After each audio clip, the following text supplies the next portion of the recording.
What's up, everybody? This is Angel from Zstudios 815. I'm helping to do a call for artists for a Latino art event right there at 317 Art Collective, Rockford, Illinois. It's called My Roots, My Wings. If you are a Latino artist, 15 and up, and you want to showcase your art at a fine art gallery, this is a good opportunity to do that. The submissions are September 24th, so get that in. By then, contact Nicole for more information. There will be a link in every episode until that art event happens down below in each podcast video. Thank you so much for listening, and let's get back to it. But yeah, it's generally just kicking it, man. I wasn't sure if you're a smoker or not, but for sure I was like, man, I definitely need to get fucked up. I fucked up with this guy, man.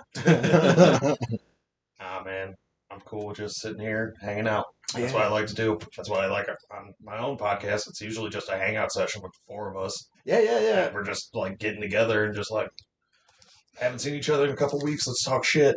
Yeah. Talk about the dumb shit we find on the internet. Yeah, that's what I noticed about your guys' podcast, which is the Screw City Podcast. If you guys haven't checked it out yet, man, links down below. I also had Shibby and SJ, so definitely go check them out. But yeah, dude, yeah, man, that's something I love about your guys' podcast, bro. Like, you guys just have this dynamic or just this vibe of you guys just kicking it. And there's been plenty of times where I just put you guys. Sorry, man, I just ate. There's been plenty of times where I put this guy's stuff on, and then I'm just right there drawing, doing my thing, bro, and I definitely feel like I'm in there. Oh yeah, that's what like one of the main things that we kind of wanted it to be is we just wanted it to be like, let's hang out, talk shit, review stuff that we've like found. Mm-hmm. Try to keep it as like local as possible, and you've obviously seen it with like we've been getting a lot of like local artists. Mm-hmm.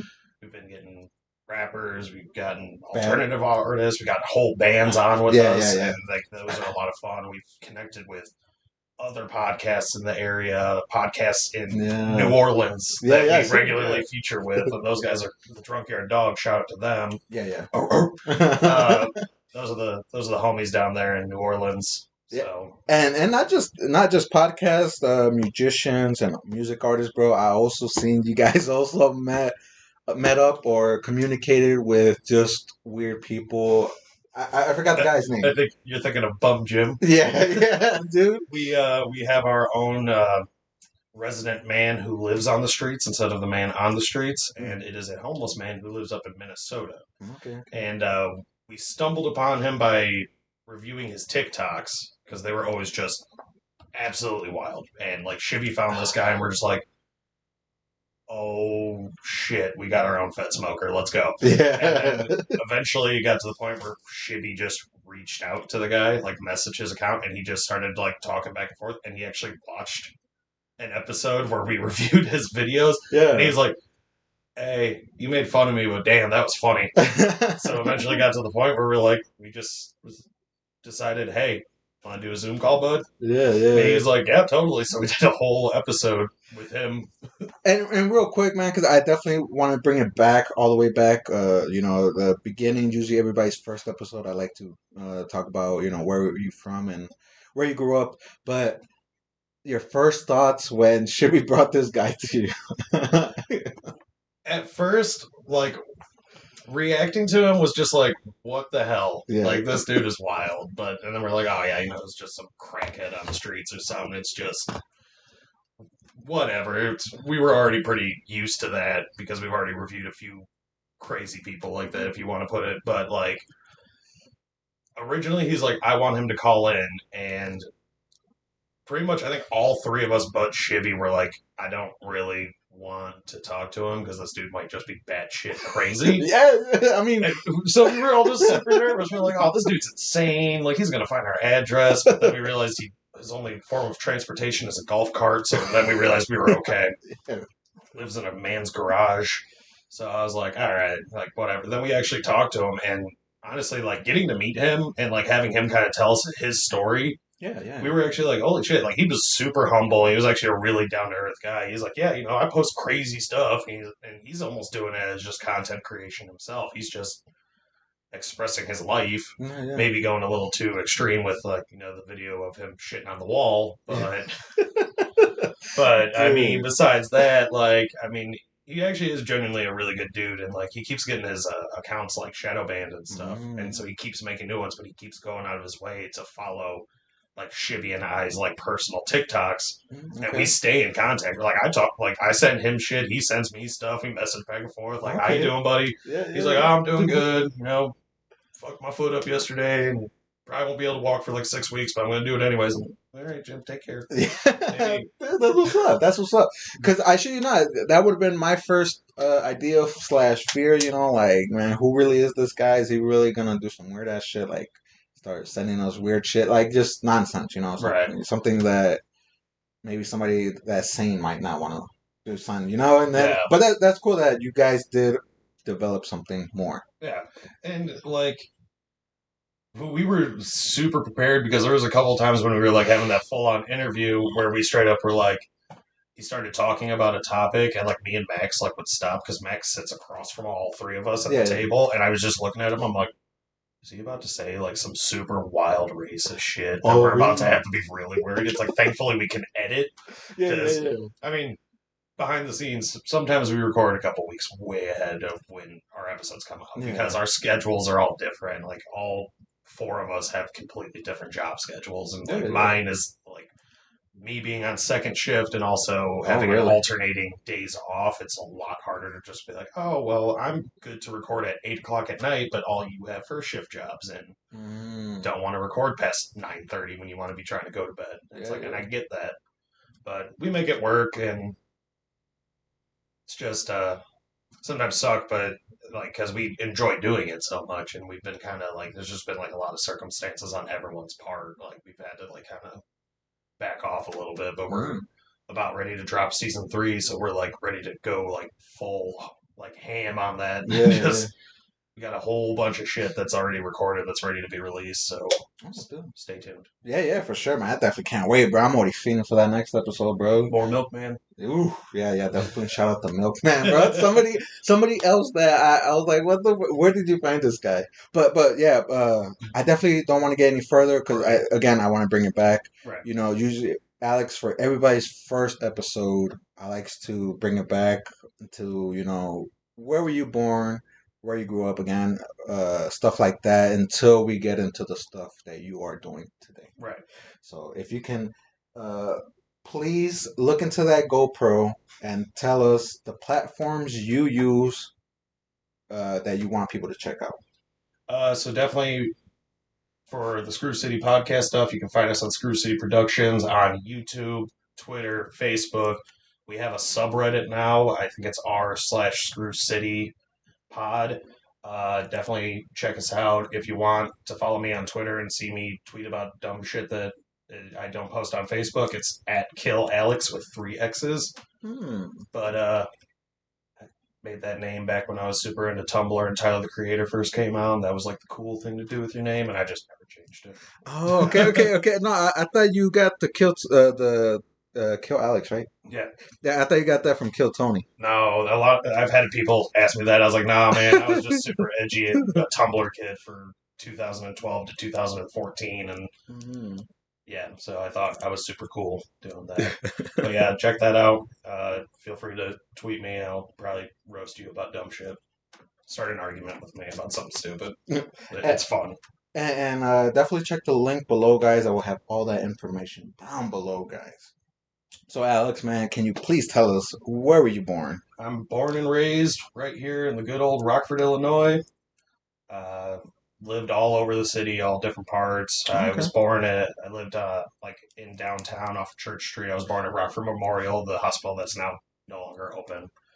Uh, then I moved down towards like Jefferson High School, lived out there kind of like in the boonies, like a little quieter. Yeah, yeah. Lived out there for pretty much like elementary through like the start of high school. Then I moved up to, well, then I moved in with my dad up in Roscoe when him and my stepmom now started dating. So then I lived up in Roscoe for a little bit, then lived back with my mom in Rockford, just kind of bounced around.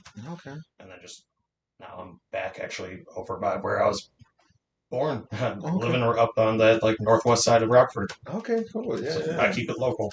And where was the most significant part? What?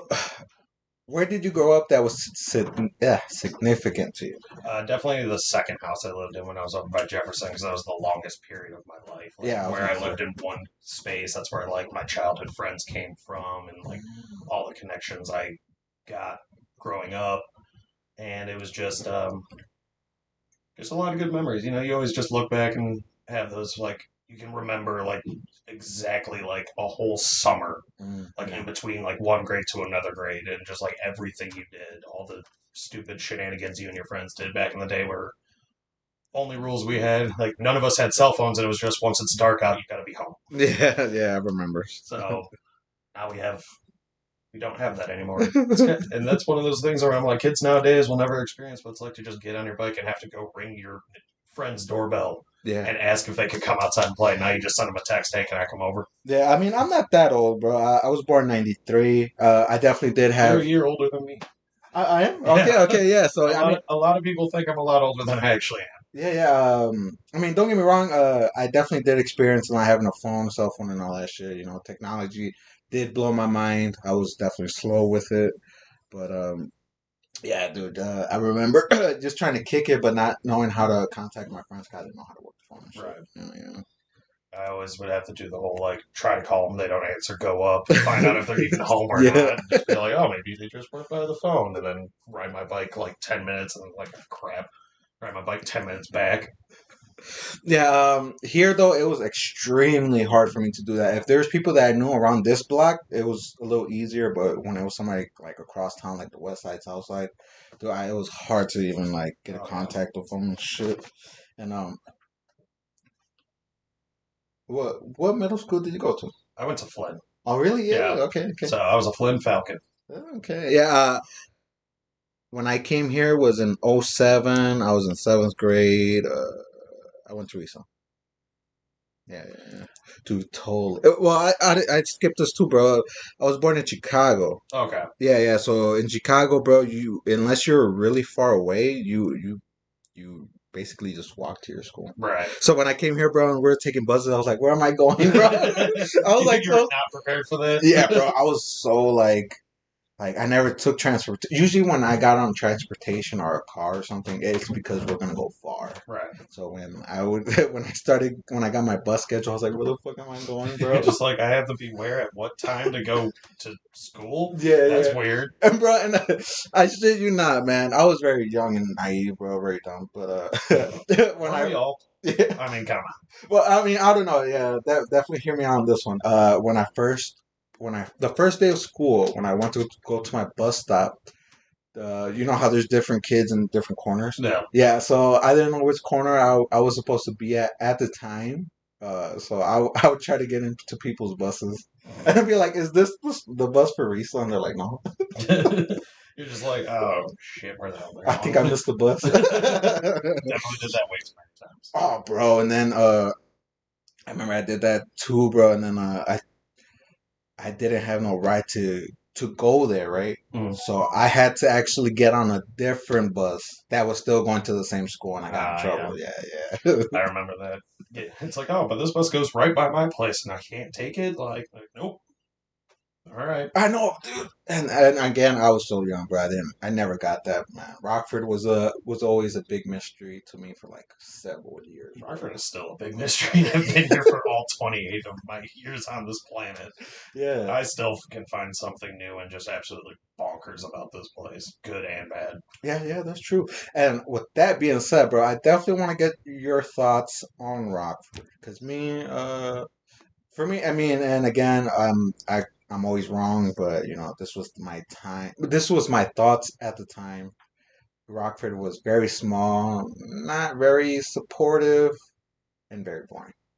Yeah, when I was like high school, I was very much the anti Rockford. Rockford sucks. It's a Really? horrible place. I can't stand it. Me And too. I think it was just because my high school life was I went through so many different things with high school, because I went to three different high schools. Oh, really? Yeah, I went to because I was public school all the way up till high school. Then Okay. my parents were split, and my mom really wanted me to go to private school because my older brother, graduated from Christian Life here in Okay. Rockford, Yeah. I heard about that. and then she really wanted me to go to a private school because they wanted me to get a better education because obviously you're paying for a better education in a Yeah. private school. Well, I didn't really care because I was like, I have to go to a school where I know what one person from the church I was associated with back in the day, like, this is going to be fun instead of going to. Had I stayed with my dad, I probably would have gone to Hananita Okay. because I was up in Roscoe at the time. But then some circumstances happened. I ended up having to move back in with my mom. But then, so I was at Rockford Christian, and that's where my mom lives, is right over there still. So I went there, and I was just like, this is weird. There's Right? because especially because I had a good life. I had a good upbringing and everything, but I like going to school with people who are like more than above well off, like their parents are doctors or Oh, okay. really high up, Yeah. something socialite in the Rockford area. Just like most of those kids all came from money. Mm. And I'm walking in there like wearing like a Slipknot T-shirt underneath my school uniform, Yeah. or wearing a Slipknot hoodie with my uniform, and they're telling me to turn it inside out because it's scary. Oh, I'm really? just like, oh, this is weird. And Yeah. then a situation happened where I actually had to leave. I was, as they put it, I was asked to leave Rockford Christian, which is their nice way of saying you're expelled without Oh. saying on paper you're expelled. Yeah. And I went to East. Well, the year, and that was in my sophomore year. It was like after like the first quarter of school, so it's like I go into East, and I was like, at first I was like, yeah, I'm excited, but then I like walked into the whole like I didn't experience like freshman year in high school, Mm. and I don't really know. It's like I knew some of the homies from middle school were like there, and but like they had like their whole new clique of friends from high school, and I'm like, I gotta try to figure out where the hell I'm gonna fit in here, and then it was just that was like during the heights of like the riots were happening here and stuff like that, like Mm. in the schools, and so like I was just kind of like I wasn't used to this. I was used to like the worst thing was somebody got mad and maybe pushed someone into a locker. Now Yeah. there's the potential of worrying. It's like who brought a gun to school? Yeah. Oh, yeah, bro. I remember that. I remember because I went to Risa Middle School, and then high school I was supposed to go to Jefferson, but a lot of my homies went to Auburn. Yeah, okay. So I went to Auburn, and that was still around the time they still had the freshman campus. Hmm. So yeah, we did a little writing, not too much, not like fucking bringing guns or stabbing people or jumping people, but it was more like just getting out of class, maybe throwing it a dumpster or something, Right. Which and that's all it ended up being. It was Yeah. just like me being like a year and a half outside, or like almost 2 years being away from all that. I was just like I was a little like honestly, I was just kind of like scared. I was like, this Yeah. is. There was one Totally day. different, right? There was one day where I like called my mom. I was like, "Yo, can you like get me a ride home? Like, I don't really want to be here." And she was like, "Yeah, I got you." And then I felt like like after I left, I was like, "I am such a pussy." Why the? I was like, nothing happened. Like, yeah, there was Yeah. a couple fights, but it was between like three people. But Yeah. of course, like when a fight happens in high school, 900 people are all standing around watching and making it worse. Yeah. Because that does happen, man. Not just that, bro. Again, because I came from Auburn. Usually when something's happening, bro, like something else can pop off on the side. Oh yeah, you never know. It's always. But But being at Auburn, bro, I definitely learned to be on my feet, bro, because at any moment you could get socked, yeah, especially at a riot, and everybody's like all the crowds are like all over the place, man. I remember seeing a kid get rocked, bro, for no reason, bro. I was like, holy shit, you know. I feel bad, didn't do anything, but at the same time, if I would have done something, I would have gotten jumped and shit. oh yeah. Yeah. But that's where like one of the things that worked out for me was like coming into a school where it's like, yeah, I had like a small handful of friends, but like they had all like gone into like their different cliques, as you want to say. It's like I Mm. had all the homies that were like everyone that was like super cool in middle school. Then it's like all of a sudden it's like, all right, well then like three of them became jocks. Mm. The girls became cheerleaders and preppy and all that. Then like you had like the skater kids go off this way, and then the metalhead kids, and like everybody just started drifting off. And like I just was like, I'm gonna befriend all the people I was cool with before and hang out with everyone, even though I was a little scene kid in skinny jeans, swoopy hair, and death metal t-shirts on at school, and everyone's just looking at me like I'm insane. Yeah, yeah. Like started stretching my ears and everything. And they're like, "Oh," I'm like. But then you see me hanging out with like all like the kids who are like rap battling each other at the lunch table, and I'm Yeah. sitting there just getting it, just having a good time because I just don't care. Yeah, It's yeah. like it's like if I can get along with you on a personal level and we have something that we can connect on, then we're gonna be friends. Just don't do wrong to me. I try to have that aspect Yeah. of life all the time. It's like until you do something negative to me, I'm not gonna have a negative opinion. Yeah. Until you show me the sign that okay, I can't see myself being your friend or even like just associating with you, then it's like I'm gonna give everyone a shot. Yeah, bro. Shit. Dude, yeah. That's definitely dope because I try to live by the same philosophy. I can't really say I lived by that, when I was young, because when I was young, I was very young, naive, and annoying. So that really didn't register to me until I turned like at least in my 22s, 23s. Yeah, Yeah, I was like, I mean, don't get me wrong, I was cool with anybody, but I felt like if you weren't cool, then I'm probably not gonna hang out. right. And when I say cool, I mean like you weren't smoking weed, you didn't have homies that were cool with you, like a big bro. Yeah. Yeah, yeah, stuff like that. And because in my for sure my high school year, bro, and I'm so embarrassed bringing this up, but I used to dress up like a cholo. Like Dickies. I used to put my shirt tucked in, like cholo style, bro, and I used to wear like all types of Dickies and flannels. Yeah. Yeah, yeah, flannels, bro. And don't get me wrong, I was still always cool, but just I perceived my way like them. At first, everybody always had a negative judgment Yeah. Negative. Yeah, negative judgment. It's a or opinion. outlook. Yeah, yeah, and until they met me and they were like, "Oh, bro, you're not that bad. Yeah. It's just the way you look." That was the same thing with me. Like for the longest time, like I mean, I still dress fairly similarly to that, but I try to kind of keep it toned down a little bit, kind of keep it a little more casual. But then like yeah, there'll be people like from high school who like we didn't get along, and then after high school we like ran into each other at the bar. It's like, sup, connected. It's like, I don't know why we didn't like talk more back then. We actually like have a lot in common and are actually like some of those people I'm like still good friends with now Yeah, yeah. that I used to never talk to in high school. And I just couldn't stand being around them. Dude, yeah, man, that's crazy. I don't know. So you were always social. Yeah. Oh man, I mean, me, I was always shy, but when I was the younger I was, the more social I was. But at the same time, I felt annoying, so I got quieter as I grew up. Yeah, I was kind of like that because like my parents always told me I was like when I was like really little, I was always like the go up to the family gatherings or like go when they would like bring me to church. I'd be like going up to everybody and being like, "Hi, like want to hang out," and like getting to know.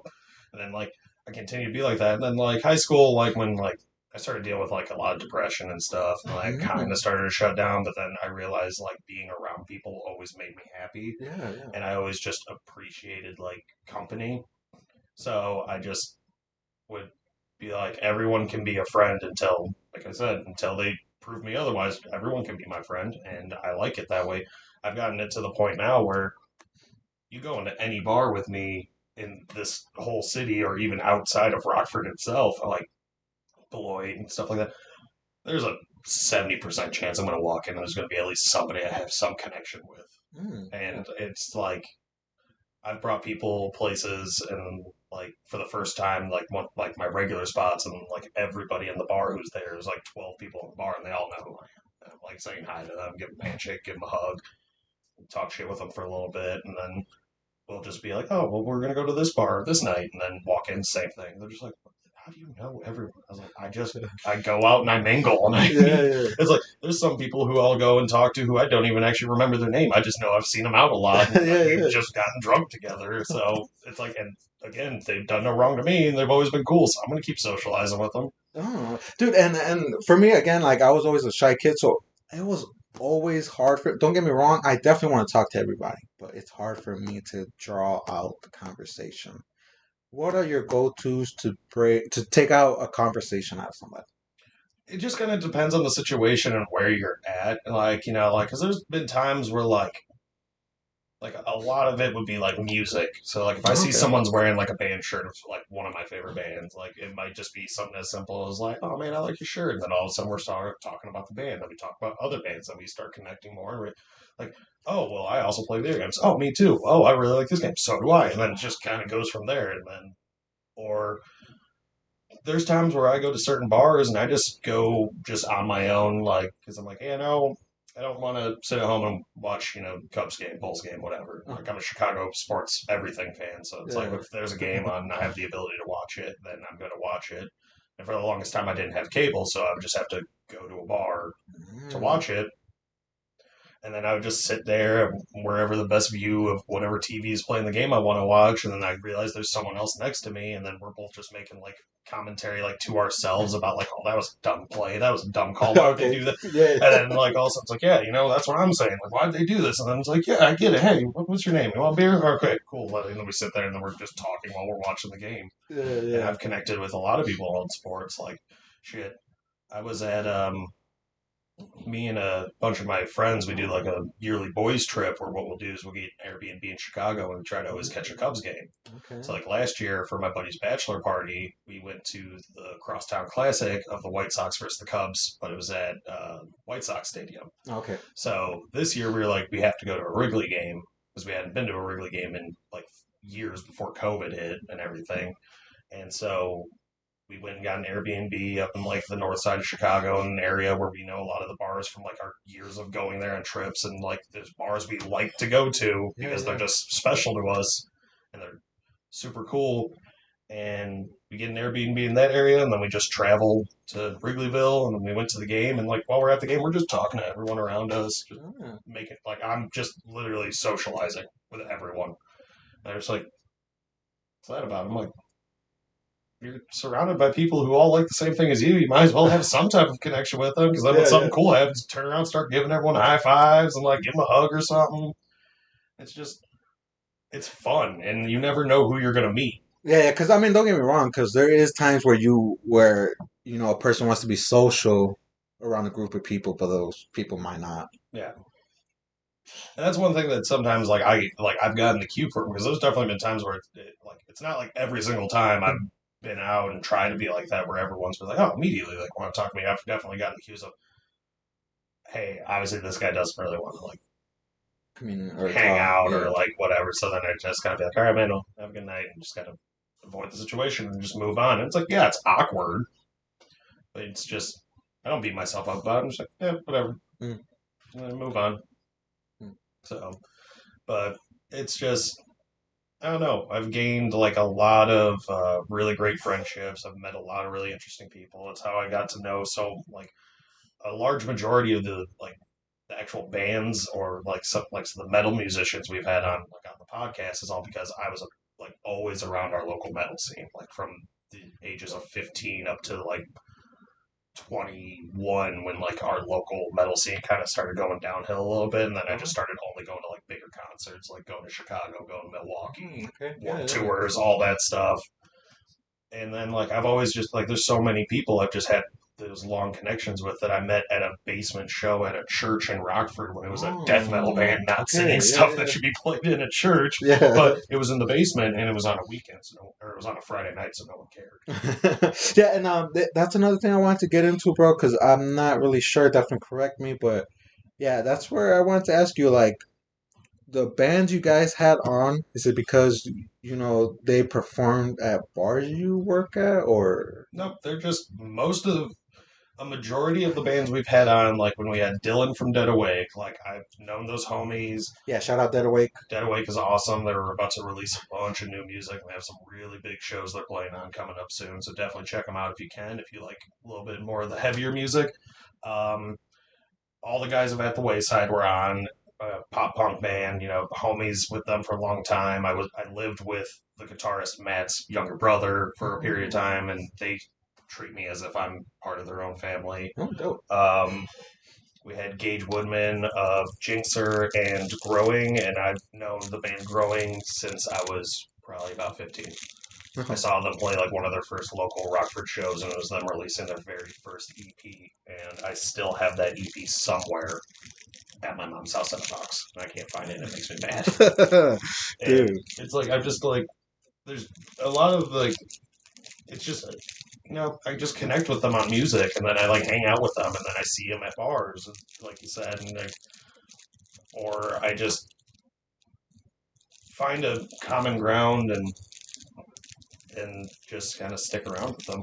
And how did you get into even that scene? Like, did you just one day say, did you just come across like a flyer with somebody's event, or did you just know people and then they just got you into it? Actually, one of my buddies, who's also pretty awesome dude from here in Rockford still, Miles Ward, shout out Miles, love you buddy. He took me to my first ever like local metal show, and it was in the basement of Bethesda Church. I can't remember who was playing. I think that might have been the first time Look I'm Burning played, and Look I'm Burning is the band that became Growing, that we had their bass player on, and he took me to my first local show, and like I had to like convince my mom because I was young, and he was 18, and I was 15, and she was like, "Well, it is at a church," so she's like, "That's fine," and then so he took me, and I was just like, "I want to go to more of these." He's like, "Well, if there's more where like cool bands are playing, we'll go," because it was like a bunch of his friends, his age, like their bands playing. Yeah. So then I went, and I'm like, yeah, I want to do this way more often. And then I just continued to do it. So then I knew like all the like local all ages venues at the time that I could go to, and like I was always like, hey, you want to go see this? Hey, and I just started like gathering more and more of my friends, like who wants to come with me? And then they would start doing it. It's like, oh, and then they would tell me about a show that I hadn't even heard about yet, and I was like, oh yeah, we definitely have to go to that. That's just that whole like every summer of high school after my freshman year, that's all I was doing because like that was back when every weekend there was always like, especially like local metal or like local pop punk, like there was always a show happening somewhere at an all ages venue, and we just started going and going and going and trying to be like, oh shit, well there's two going on. It's like I want to see this band and this band, but I also really want to see this band and this band. And they're both playing the same day at two different venues. Which one are we going to go to? And then it's like, all right, flip the coin. All right, well then we'll catch them next time. Yeah. And do you see? Because I don't know, bro. Like, I mean, I can't really say I'm in the music scene, but I do talk to a lot of music artists, and some of them have dabbled in the harder rock, metal, however you want to say it. I feel like there's a lot of that here in Rockford. Oh yeah, there's. I feel like with this is just an assumption, like because I like Rockford has a tendency to be like you said, it's boring, and there's a lot of like like it's a very depressed place to live a lot of times. Like the summer is pretty much like the only time that this place is really just like like Rockford's awesome. There's always something cool going on. Like you can go to City Market, you can go to Anderson Gardens, you can go like the Mississippi walk, like walk on the river and everything. And a lot of more programs do open up in the summer. Yeah, and then there's always so much more things to do and like a lot more cool, interesting stuff to check out. Yeah. But then like here up in the North Midwest, like once snow starts happening, you ain't doing nothing. Yeah, you're not. You're just miserable. So I feel like that's what causes a lot of angsty teenagers or people who are more like, I guess you could say more like me, just want to start writing stuff, and it just turns into, oh well, now we're making metal music. and you find your buddies who also are like, I want to play guitar in a metal band, I want to play drums in a metal band, I want to do vocals for a metal band. I was in a metal band for a period of time. Yeah, and that's something I want to get into, bro, because I seen a picture. I was gonna ask about it. Were you in a band? Yes, I was. Okay, let's talk about it. Yeah, that was it sucked because What age though, or when did you get into it? I Or was 17. okay, 17. Okay. Yeah, because it was in between the summer of my junior and senior year when it happened. Okay. And Let me get it later. Sorry. you're all good. I should just ask, man. I got one in the pocket. Oh, shit. But yeah, me and a couple of my buddies, like we had my buddy Trevor. He was a drummer, and he was like playing like a lot of like really like he would do like his own covers of metal songs. Like he'd put his headphones in on his iPod and he'd just start like playing along to the song, and I would just sit there and be like, "Oh shit, you're actually really good." Like he played some really tough songs. Yeah. And then my buddy TJ was a pretty good guitar player, and then me and my friend Zach were both like, well, we both want to be vocalists. So we're like, all right, well, let's start right now. We'll do one guitar, one drums, and then two vocalists. So we started doing that, wrote a few songs, sadly, they're no longer on YouTube. We had a couple live practice recordings where we were doing some of it. I kind of wish they were still up because I want to look at it and make fun of them. Because remembering some of the lyrics, I was just like, oh, we were so angry, angsty little 17 and 18-year-olds at this point. We were such just, let's write the most brutal, like obscene, messed up shit ever and just sound like we're super brutal and we're all like a bunch of dorks wearing metal t-shirts and cut off skinny jeans.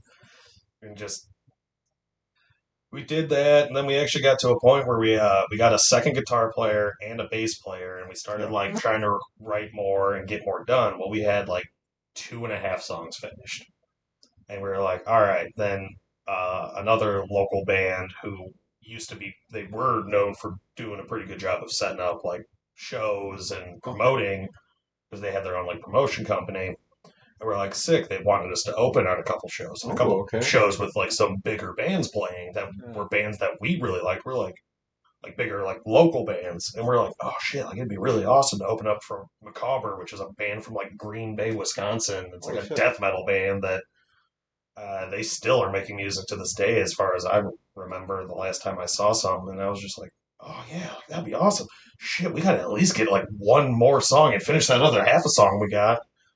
And then like our guitarist just didn't really want to like he didn't seem like he was having a good like time. Like I guess you could say like he was having writer's block because he was having difficulty trying to come up with something because our drummer actually wrote like a couple of the riffs for like one of our completed songs and then taught him how to play it, and then he went back and played the drums. So it was like kind of tough. And then going into our senior, like the me and Zach, the other vocalist, we were going into our senior year of high school. So we're like, shit, like summer's coming to an end. We got to figure this out.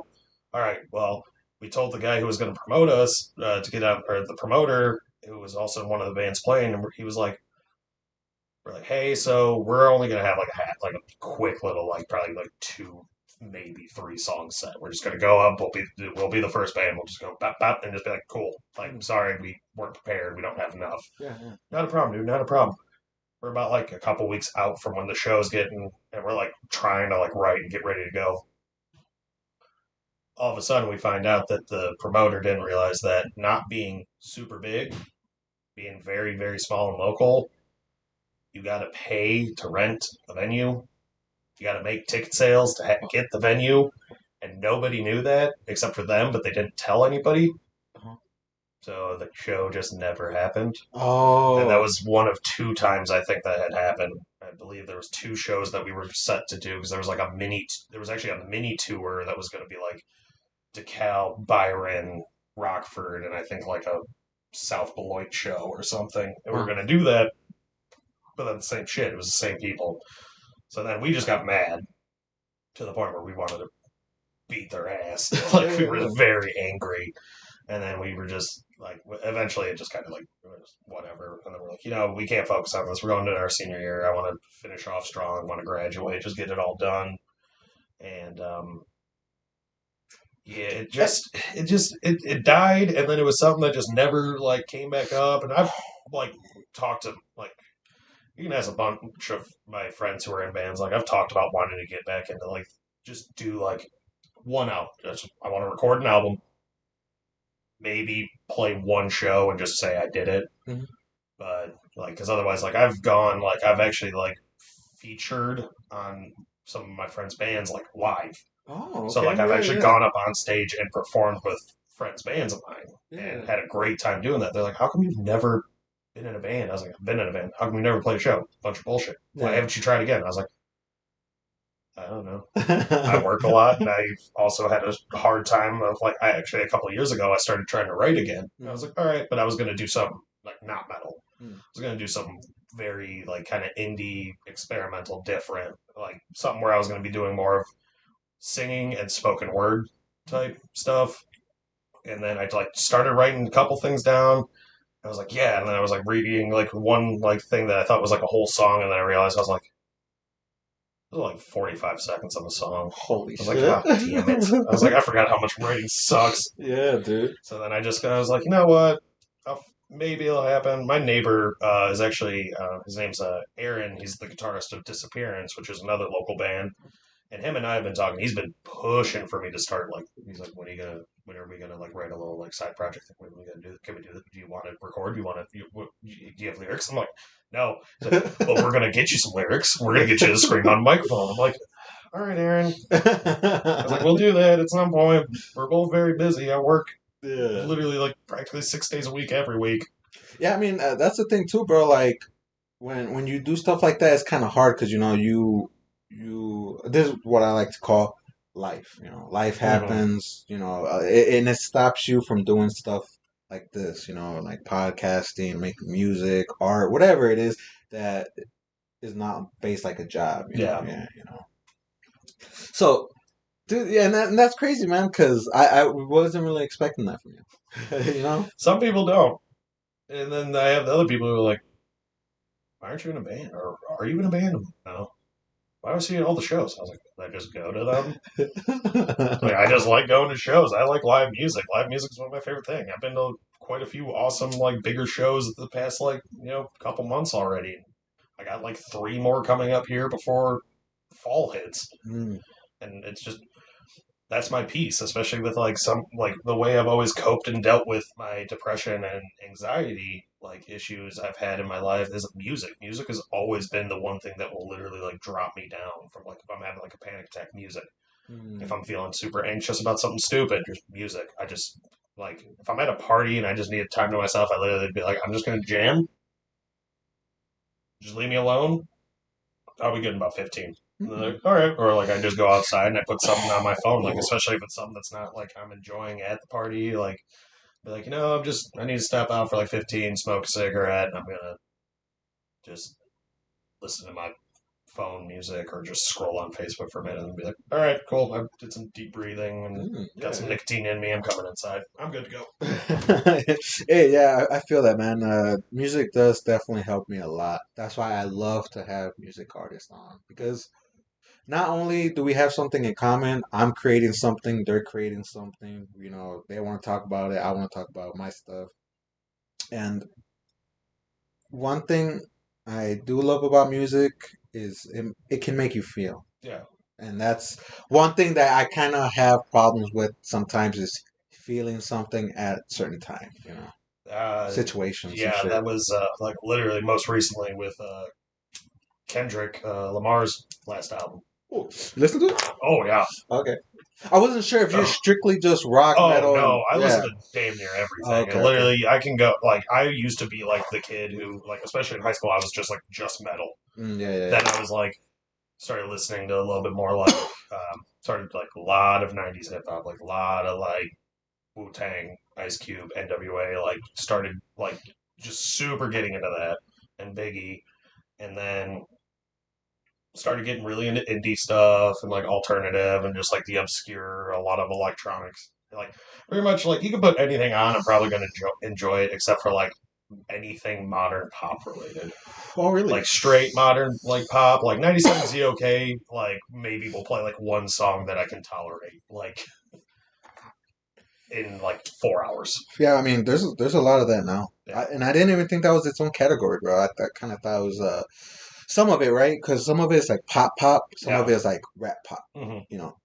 And I didn't really think it had its own genre or genres. I always say genres. 'Cause that's how I'm not a good reader, but that the genre and shit. But that's like especially if like I wouldn't put like I like The Weeknd, Hmm. but I wouldn't consider him like part of like modern pop. He's definitely his own kind of different thing going on. Like If there's any, just if anything, I always thought he was sort of like an R&B or a he's singer, you yeah know? he's more of like an R&B artist, and then like especially I like Blinding Lights. When I first heard that song when it came out, it's like I like '80s like new wave, like The Cure and the Smiths and stuff like that, like Oh yeah, synth wave yeah, stuff, yeah, like yeah, all the yeah. synth keyboards, and that whole album that Blinding Lights is on is just like that. So I loved it, and Hmm. I was all about it. But then like with Kendrick, when that came out, like I always liked him when he first started coming around. Like that was when I Yeah. started listening to a lot more like newer artists, and like it was just like, oh shit, like I like Anderson Paak, um, all of them, and then yeah, that first track off of his Kendrick's newest album, I was dealing with some shit, and it's literally like I grieve different. And I'm just like, I do.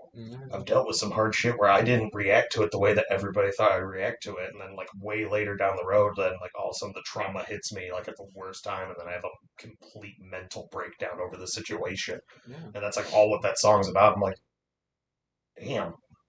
I like stopped it the first time I was listening to it. I was like, I can't listen to this right now. I gotta listen to this in a way better mindset. No, because that's where the whole point of me saying music can make you feel, bro. Like if you play it, even though you don't want to feel emotions, it will make you Yeah, feel. and there's like songs that used to never affect me like that. Like there was a song by a band 4 Year Strong called One Step at a Time, and you know it's pretty much it's like about like taking your time to get over whatever thing brought you down, Yeah. and like it'll be all right, don't worry. And like I used to listen to it and like never really think about it, but I had recently like months before this happened like about a year and a half ago, and I had just gone through a loss in the family, Okay. and I like didn't react to it as like everybody would have expected. Like like they want you immediately to say like yeah I was sad when it happened, but I was being strong for my family because I'd see my family and they are a lot more emotional when it comes to stuff like that. So I'm always like I have to be the strong one in the situation. So like being with my mom, it's like I wanted her to just cry and let it out, and it's like I teared up. I didn't break down, and then same thing with my older brother, and then I one night I had gotten off work and I was on my way to one of the places like regular, like when I want to go get a drink after work, Mm. and that song just came up on shuffle, and I'm just driving, and like all of a sudden I was just like realizing I was hyper focusing on the lyrics, and Yeah. all of a sudden I like had to like stop and just like let the tears flow because like I broke down like Yeah, started yeah. I pretty much am ugly crying in my car on the side of the road at like 11:30 at night in the middle of Rockford, Right. looking like a psychopath probably, and I'm just sitting there and like let it out for like 2 minutes till the song finished, and then I was like grabbed a napkin, wiped my face, went to the bar that was right down the street, walked in. They're like, "How you doing?" I was like, "I'm good." They're like, look at my face. You just get done crying. I'm like, "Yeah, it's fine. We're moving on from that." And I was like, Right. I need a drink." They're just Make it like, a double. yeah. I was like, "I think we're doing a double tonight. It's gonna be double Jameson and Coke." And they're like, "Oh, okay." I was like, "I'll be fine in about 10 minutes. Let me get some liquor in me. I'll be a little bit better." Yeah, yeah, and then yeah, bro. Because I mean, and I only say that because there's times where I'll play or shuffle a playlist, right, Yeah, and then it just there's a song that makes me feel emotionally, and it's something that might not have happened to me that day. It yeah, might be like the past and shit, or something I'm thinking about in the future because the beats or the rhythm is making me feel something like in yeah, the future and the past. yeah. That's I'm the exact same way because like I like anything like traumatic like that in life for me like deaths, like loss of friends, family, stuff like that. It's never the immediate like news Mm. hurts me. It's sometimes 3, 4, 6 months later when it all of a sudden hits me, and then I'm like, damn. I probably need to go to fucking therapy. Yeah, Like yeah. I might need to talk to someone about being like, is this okay to be like this, or is there like a way better way to deal with this situation? But then I go like, you know what? It's like everybody handles loss and like trauma in a way different manner, and you just got to respect that with everyone. Yeah. Like I've met people who've been upset that I wasn't sad about something immediately, and I'm just like I can't force myself to. It's like I'm like hurt, but I can't force myself to be absolutely like bawling my eyes out. Yeah, because that I feel like that takes even more of a force to Yeah, fake crying. I feel like that takes more of a force than easily. actually letting it go. Just letting it naturally hit you when it's like your body and your brain and your heart finally go, okay, now you need to feel this. Yeah, yeah. Like something bad happened, and you need to feel the effects of it, like right now. Yeah. And it can be off timing, bro. But this is interesting, Alex, man. There's some things where I thought I was totally gonna get wrong. Like I kind of thought you were gonna tell me like, no, I've never been in a band, or no, I haven't worked at a bar. I've And done a little bit of everything. I thought you were just straight factory man, or just that kind of job, That's what a lot of people used to think because I did. That was like for the longest time. That's what I've always done. Is I've always been in some type of factory setting. But like I worked retail. I worked at the local Hot Topic for almost 5 years as an assistant manager for the last 2.5 years of me being there. About 3 years of me being there, I was a manager. What year? Because bro, low key, now that you said Hot Topic, 20, I might have seen you there, bro. 2011 to 2016, I want to say. I think because I think I either started my junior year or it was my senior year. So it would have been 2011, 2012 until like about 2016, because then that's when I started going back to like factory jobs and working at, as you said, bar. I worked at Pig Mines, the vegan brewery. Pig Mines. I went there one time. Yeah. Yeah. I worked there as a cook. Oh, bro, dude, the first time I went there and I ordered food, I was like, what the fuck? I thought this was vegan, bro. And then, yeah, because then some of the stuff we make, you look at it, you just gotta go, sure this is fake? Like, yes, 100%. It's like there's been stuff that we've made that like people will eat and it's like you're serious. And yeah, like I'm sure you saw on my Instagram like the food I made or something. Maybe you saw that, but I can show you some of that. But like I was in charge of doing the soup and sandwich specials for like a winter one year, so I made up the sandwich and the soup special every week for that whole time period. And there was a beef stew I made with like soy shavings, so it looked like shredded beef, and like I made like a beef broth that was completely without beef, and just based on seasoning. And people were like, "You're not lying to me, are you? Because if I eat meat, I'm going to be really sick." I was like, "Well, if you get sick later tonight, then I lied to you. So if you're good tomorrow, then you're totally fine." They're like, "She was really good." I was like, "Cooking's a passion." Something in here. There it is. Got myself a little guy. Ooh. Yeah, I got cups. I don't know if you're a chaser, man, bro. I'm not a drinker, so I chase.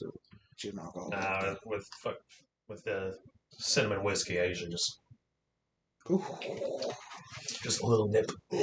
But still doesn't go down as easy right away. Yeah, but obviously I don't want to burn too much into certain little topics, bro. I want to get into like just the main topics I wanted to bring up, like podcasting, bro. Because I heard you're also in like besides podcasting, you listen to podcasts. Oh yeah, okay. I listen to a lot of podcasts. Oh, okay, and that's something I want to get into because I am also a listener to podcasts, bro. Yeah, no, because like the podcast, it was about at my current job. I was working in an area where I was pretty much always by myself, unless somebody would come up to ask me something, or if I was going on break, and then because the area we were at, there was only like a couple people, and then all the main people, like all the rest of the people, are all out on the actual like production floor. I was in like kind of like the back. So one year, do you remember what year, man? Because it was probably about 20, because I started there in 2019. Oh, so this is so about 2020, midst of COVID and everything, like finally happening. It was like the summer of 2020. I finally like invested in my own like AirPods, not actual AirPods, but a pod like that, like Bluetooth, like a little wireless bud. No, motherfucker, expensive, bro. Even the Ray Ray J's. The Raycons. Yeah, yeah, they're like $80 or $90. Yeah, I just got these little. I got them on me. I carry them with me everywhere because yeah, they're convenient, bro. They just hang right there. Just pop them right in. I got little skull candy ones. These were like $65, and I got them on sale. Oh, and I was just, and I've had them for 2 years now, and they're still rocking it. I'm gonna upgrade soon, but yeah, one day I was just at work, and I was like, you know what? Like, I'm back here. No one really comes and talks to me. I only have. It's like if I just put one in because I have to wear a radio because they have to communicate with me about certain things about like the aspect of my job. So I was like, all right, well, I wear my radio right here. I got my earplug in. I put my earbud in, and then I just have music going. Well, music was just getting boring because I'm like, yeah, that's true. I have music ADD real bad, so I'll be like, today we're listening to my metal playlist, like 2 songs, and I'm like, I don't want to listen. All right, we're gonna go to my hip hop playlist. Right. Yeah. And I'm like, I don't want to listen to this. It's not hitting. I'm gonna go to my '90s alternative rock playlist. Nope, not hitting the spot. '80s. Nope, just constant. That's music ADD all the time. I'll put on a song and I'm like, oh, I really want to hear this, and then like 45 seconds in the song, oh, but I want to listen to this song. Yeah, bro, I got the same thing all the time. Yeah. So I just got tired of that. I was like, I need something where I can just put it on, listen, don't touch my phone, and just enjoy it. So the first podcast I finally was like I'd heard a lot of people talk about, and were like, you'd probably really like it. I was like, I just don't think podcasts that's not my thing. I checked out. Remember a lot of people being like, "Well, you like serial killers, you like horror, you like all this stuff." I'm like, "Yeah." They're like, "Check out last podcast on the left. You're gonna love it." I was like, "I don't know." So I finally looked it up. They've been doing this for shit. They just last week released their 500th episode. Ooh. So they've been doing it for years, and they release it weekly. So it's been dude, trust me, I know it's been well over 13 years now, I believe, that they just celebrated was 13 years. So I was scrolling through and I was looking at the titles because they'll do series. They'll do 5, depending on what topic it is, they'll do 3 episodes for something that they can get, or sometimes if they have a really big series, they'll do 5, 6 episodes. So I'm just oh, let's find some. So I looked up Jeffrey Dahmer. Because I love I watch serial killer documentaries. Yeah, it just intrigues me, and it's just understanding the mindset of why someone would do what they do. Have you ever looked at the shows what's it called? Fuck, it's on Netflix, bro. Because Netflix has a few of them, Strange Minds or Mindhunter. Mindhunter. I'm really sad that they're never gonna finish it, bro. Oh my god, bro, that shit pissed me off. I watched season 2 and then found out that because of COVID and there was such that long stretch of filming that all of them started doing other acting gigs. That's what it was? I thought they just canceled it. No, it's indefinitely suspended, is the best way to say it. They have the season 3 because they never finished the story. Yeah. But I'm actually gonna I do Audible a lot too. We'll get back on podcasts in a second. But I do Audible, and I know you can get the Mindhunter book and they tell you a lot more about. Yeah, it's based off of a book. I think I remember maybe seeing that. Because all the everything in it's all based on is all true. Bro, because man, that must be a good fucking book, bro. Because that show was you guys got to check it out. What is Mindhunter? Mindhunter on Netflix. There's only 2 seasons. They weren't able to actually finish it, so you will be upset when you finish season 2 and realize you're not going to get everything, bro. All the story, and it is very upsetting. But it's all around. It was well shot, great actors. And it was really intriguing, bro. Very intriguing. The surprises in 2, you're like, whoa. Yeah. I'm not and that makes you think about life, bro. Never really judge too harshly. I guess because you gotta watch the show to understand. Yeah. But so I finally just sat down and I'm just I'm gonna check out this last podcast. It's 3 guys, and they have one guy who's the core research person. He does most of the narration. He's the one telling you the story. Then there's the the comedic relief who will voice out characters and make them just ridiculous and over the top. Especially if it's making fun of a serial killer, they'll just absolutely just rip into them and make them just sound like absolute stupid pieces of shit that they are. Yeah. And then there's the third one is also comic relief, but he does no research if it's it's very rare he ever actually does research of his own on the topics. He's just there and he'll just like say dumb shit. Like on the spot. Yeah. Yeah. But it's like it's the three of them just having such a great time. They've been friends for so long and they just work well together and it's so interesting. And they do everything from serial killers to UFO, anything paranormal, I love shit like that as well, cryptids, bro. All that stuff. Bro, like I can watch like ghost documentaries, weird shit like that, like serial killers. But when it comes to UFOs, bro, I always get paranoid after those.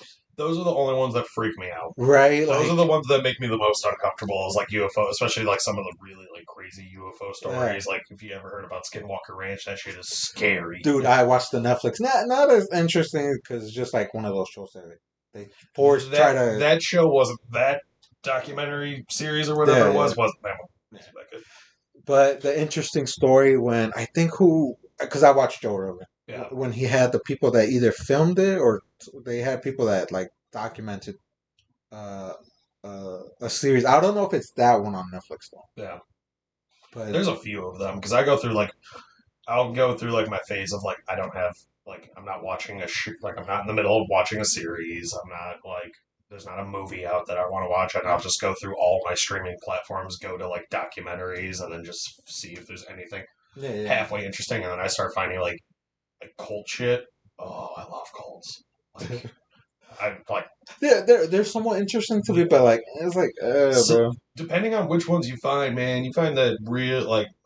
I'll give you a list off camera. No, I see no, I do see because again, I definitely love documentaries, but like the cult ones that really don't intrigue me. If anything, they're the ones on the bottom of like the categories of documentaries. Mine would be probably it's like serial killers, cults, cryptids, UFOs, and just like poltergeisty paranormal stuff. Like some of that stuff kind of gets a little boring. Yeah. Unless it's actually like when you think of like Amityville horror, like that stuff that's crazy. That stuff is mind blowing. Like the actual story behind it, like not the movie stuff, but like the actual story that led to what the movie was.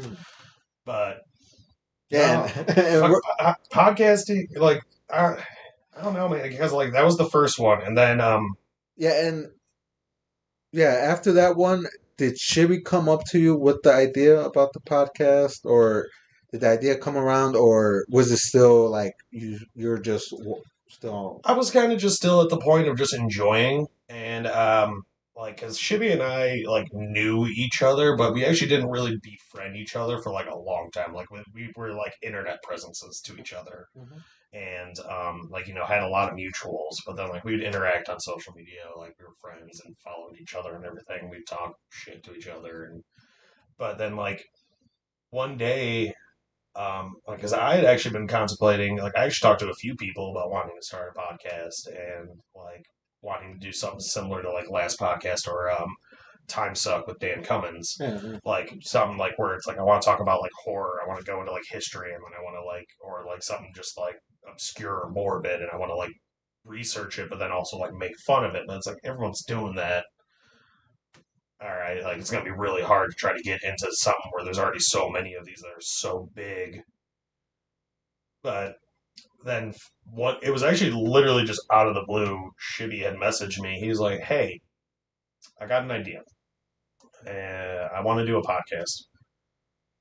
And for some reason, I feel like you'd be a really good person to have on for a podcast." I was like, all right, weird enough. I wanted to do a podcast, so let's run it up. Like, let's see what we can figure out. And then, like, we kind of, like, brainstorming back and forth and, like, kind of talking shit. And then, But has the conversation ever between podcasts ever came between you guys, or it was just him? Not really. I think it might have just been the fact that like we probably both just shared because I never initiated the podcast talk with him. I think it was just the fact that probably seeing that I was sharing it like that, like this is what I'm listening to today. This is what I'm listening to this week. This series is really cool. You should check it out.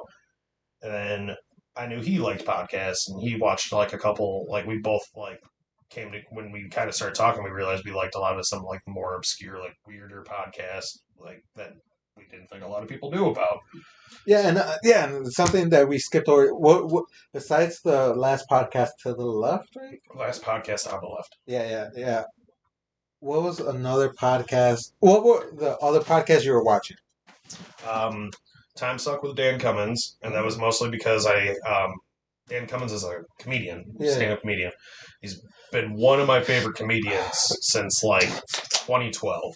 That was like right around the time that he started blowing up. Like he'd been doing it since like the early 2000s, but 2012 he had like his first like big album come out, like live album, and super funny, and everything he released I always thought was hilarious. And then one of my friends was like, he's got a podcast, right? And I was like, oh, I didn't know. Like the time when they were telling me this was back when I was still not into podcasts, whatever. And finally, like I had binged so much last podcast, like that first summer of getting into podcasting. I went through all the series that I wanted to hear. So then I was like, well, I don't really want to listen to this or listen to that. Yeah. Which I then went back and started listening to some of the ones I was like, this is probably stupid, and realized they're actually still just as great just because of like the comedic aspect to a lot of them. Because of those guys, like, I will listen to a serious podcast, but if I can also laugh at something, like especially when I'm listening to like the in-depth stories of how a serial killer specifically killed one person and it's super gruesome and horrible, but then all of a sudden they're going to make you laugh afterwards, then I'm like, okay, I feel a little bit better now. I'm starting to get a little sick to my stomach, which takes a lot for me. Sometimes it's very hard to make me feel uncomfortable when it comes to describing something. I've had friends listen to certain series by both Last Podcast on the left and even Time Suck about certain serial killers where they're like, I had to turn it off because it was too much for me. I was like, I listened to the whole damn thing. They're like, you're sick. I was like, have you seen the movies I watch? It's like this shit's been burnt in my memory for a long time. I'm used to it. My first interaction with horror movies was being at my uncle's house one weekend and him just having like one of the Hellraiser sequels on. Bro, once you go to through one of those, bro, it's kind of. I would just remember watching, being like, I like this. And so then, like, my cousin was always like, I can't watch these movies, they're scary. And he was older than me by like a year, and he would go run and hide in the bedroom, play video games. I'd sit on the couch with my uncle while he's drinking beer, just shooting the shit. And we're just like watching Hellraiser or like Phantasm, like just all these just random horror movies from like the 80s and even 70s. But no, like Time Suck with Dan Cummins was great because I finally just was like, oh yeah, like once I got through like the catalog of last podcasts I wanted to listen to, started going into Dan Cummins, and I'd start going and listening to like his episodes on stuff that I already had listened to for last podcast to see like, well, maybe he might have different information, and sometimes he actually would have whole different dial. Like obviously it's not like copy and paste, which is good, but like there would be like stuff that I would learn from each podcast that I wouldn't have learned had I not listened to the other one. And so I always was like, I'm going to listen to everybody's version of this, like, individual that they're talking about. Because everybody has their own perspective or whatever on everything, So because, bro, I listen to so many podcasts. I got Joe Rogan, Tiger Belly, Kill Tony, fucking No Jumper, Your Mom's House. Because I like Scissor Bros. I like Bro, I could keep going. That's just. I was gonna say like Come Town and all that shit. Fucking Bonfire. Even though Bonfire is more of like a radio show, not actual podcast. It's more of like an actual radio show. Yeah. But no, like pretty much anything. Like there's like the last podcast on the left actually is now a network, and they have like 7 or 8 different shows that are all different topics. They have like a sports one. They have like a pop culture one. They have a music only one where they go and like talk about like they'll do a whole series on like one specific band. They had a whole side series for talking about Dune, like leading up to the new movie Dune coming out last year.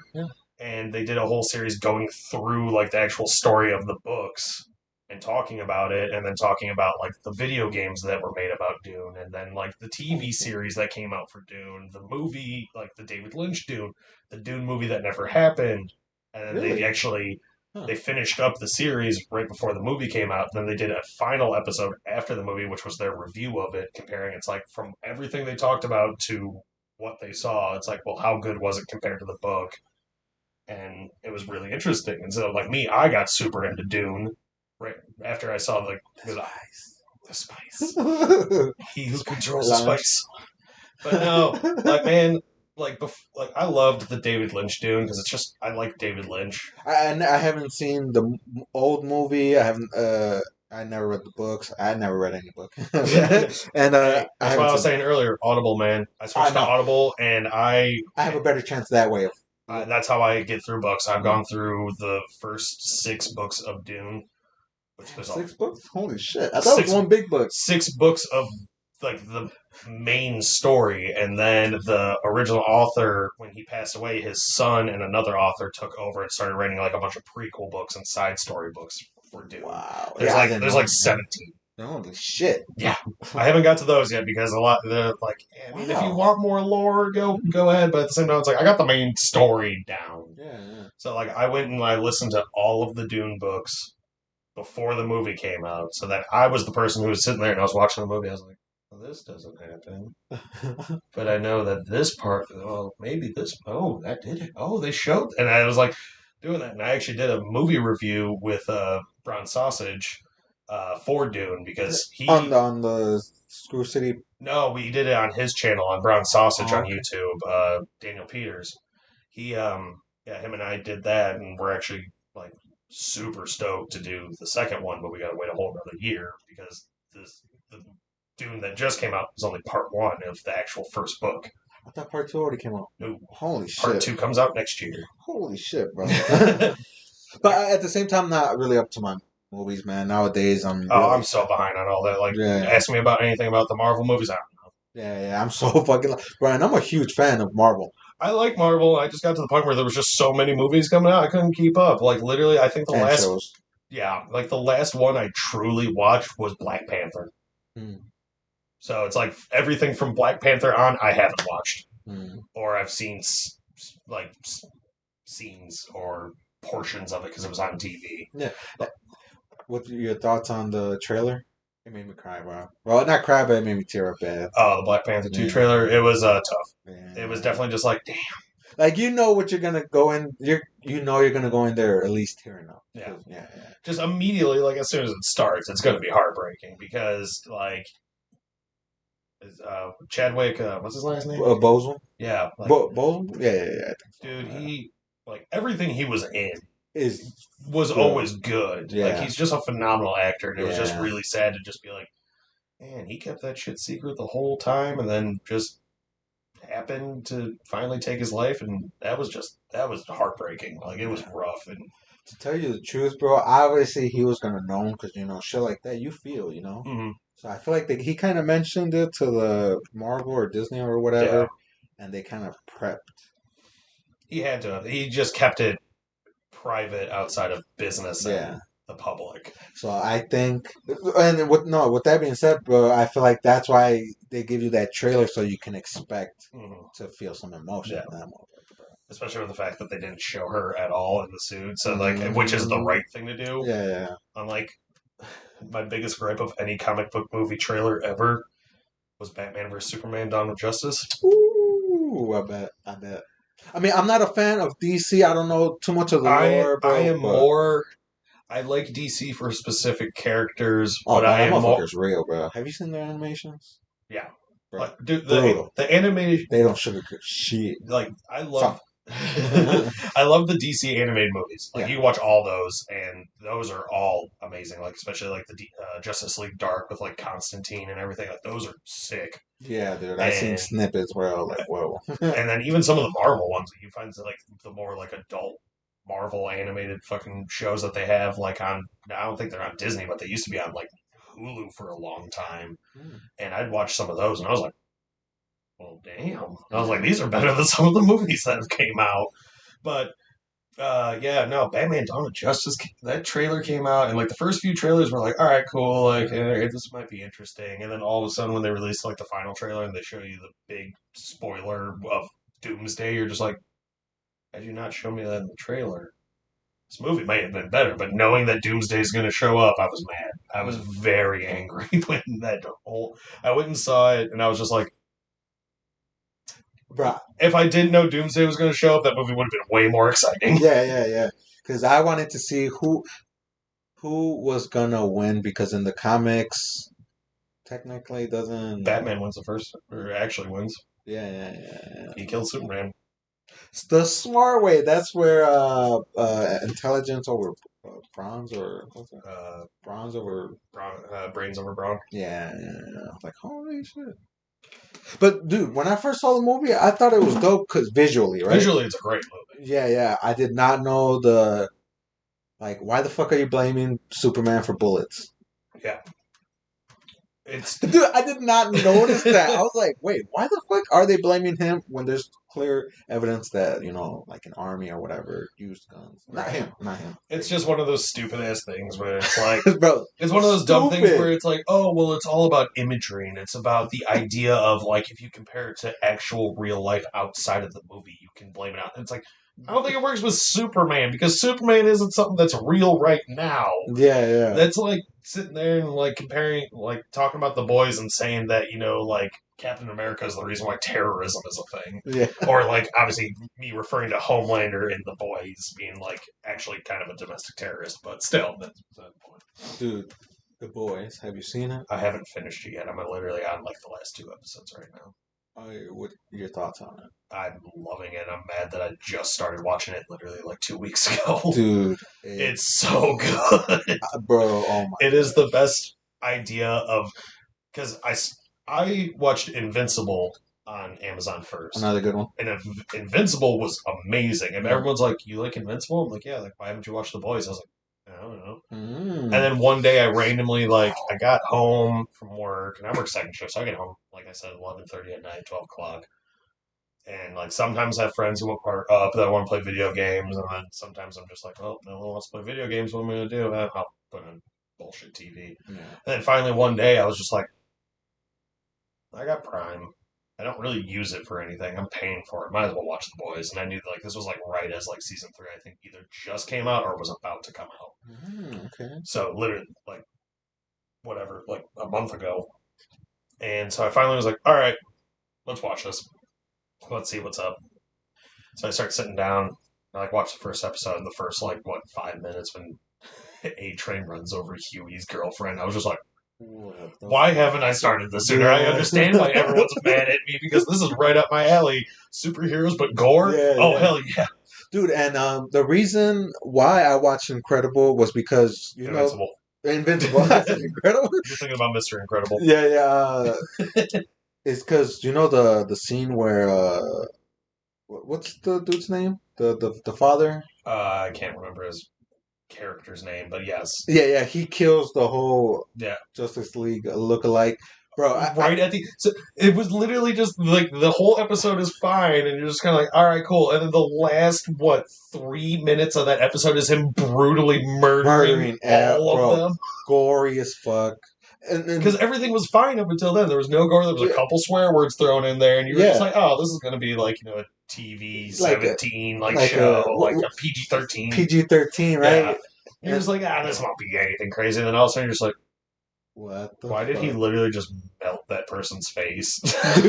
dude, and I seen the snippet of that on Facebook. I was like, "What the fuck?" I seen the trailer or whatever image on Amazon. I check out the whole fucking show, bro. Amazing, bro. Oh, so good. They tease you so fucking well, bro. That was one of the shows. The Boys does it too. Now that I realize after the fact that since I started that after, but Invincible was always really good about the episode, and you're just it can't be done. Yeah. I need answers now. It just left you on a cliffhanger every episode. And The Boys does that too. It's every episode. You're just like, I gotta wait a week till I can see the next episode? This is some bullshit. Yeah, when the newest one came out, bro, I was in anticipation every fucking week until I finished that fucking season, man. There's been very few shows where I've watched it where I had to wait, where I was just like, where is it? Especially Mandalorian, seasons, the actual Mandalorian, Book of Boba. Yeah. A lot of people didn't like Book of Boba. I liked it. I'm gonna say that right now. I liked Book of Boba. Sorry, I didn't see the Book of Boba, bro. Because I don't know. It's just at that time, Star Wars is the whole Star Wars thing is a whole other conversation I can go off. Bro, and I love it, but I'm not too much of a Star Wars person. I just love the cinematics, the the lore. Oh yeah, especially for all the new stuff that's been coming out. Oh Like, my god, bro, so fucking cool. even though like the last trilogy was storyline was stupid, visually it was amazing. Yeah. That was my thing. Like I remember when Disney first said that they bought out the rights for Lucasfilms and Star Wars, and everyone was like, "Oh, well, what the fuck? Disney's going to ruin it." I was like, my only argument I told people, and the only reason people were just like, "Huh, maybe you are right," was because I was like, "You know how much money they sunk into all the Pirates of the Caribbean movies?" They're like, "No." I was like, "Look it up." And then they would like it's a lot of money, and visually the Pirates of the Caribbean movies, like maybe story wise, like started kind of going downhill. They were all visually amazing. So knowing that, I was like, I get to see Star Wars look like that. I don't give a shit. I was like, no, if Disney's making that, I could care less. Yeah, I mean, don't get me wrong. I kind of see where everybody thinks like that at first, but to tell you the truth, bro, I mean, it only improves it. Yeah, you know, you just it have might fuck up the story. yeah, it's like you're gonna fuck up the story because you're taking primary control over the creative aspect of it, but you're also got to remind yourself, it's like my dad who introduced me to Star Wars saw The Force Awakens and literally was like, I cannot imagine going to see Episode 4 A New Hope when I was a kid and it looking anything like that, and that made me happy. And I was just like, shit's fucking wild. Yeah. I was like, you were watching it back when it was literally models on a string when they were flying through space, bro. And then it wasn't until the 90s when they were like, oh, well, we can actually add some CGI so it makes it look a little bit cooler. Yeah.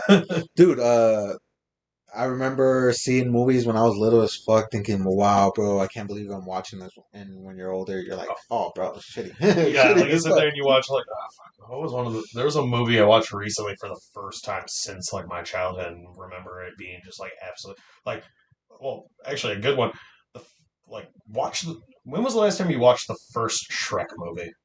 Oh man, dude, that was so long ago, bro. That over 10 years, I can say that for sure. I watched that probably like a year and a half ago, just as a fucking it was on whatever streaming service I was on. I was like, I haven't seen it in a while. Let's watch this again. And I remember being like, that movie looked amazing when it came out. Yeah. And then I watched it. I was like, oh, this animation is terrible. Really? It's like the same thing. Like watching the original Toy Story again. Yeah. Like just because animation, right? Animation or Illumination.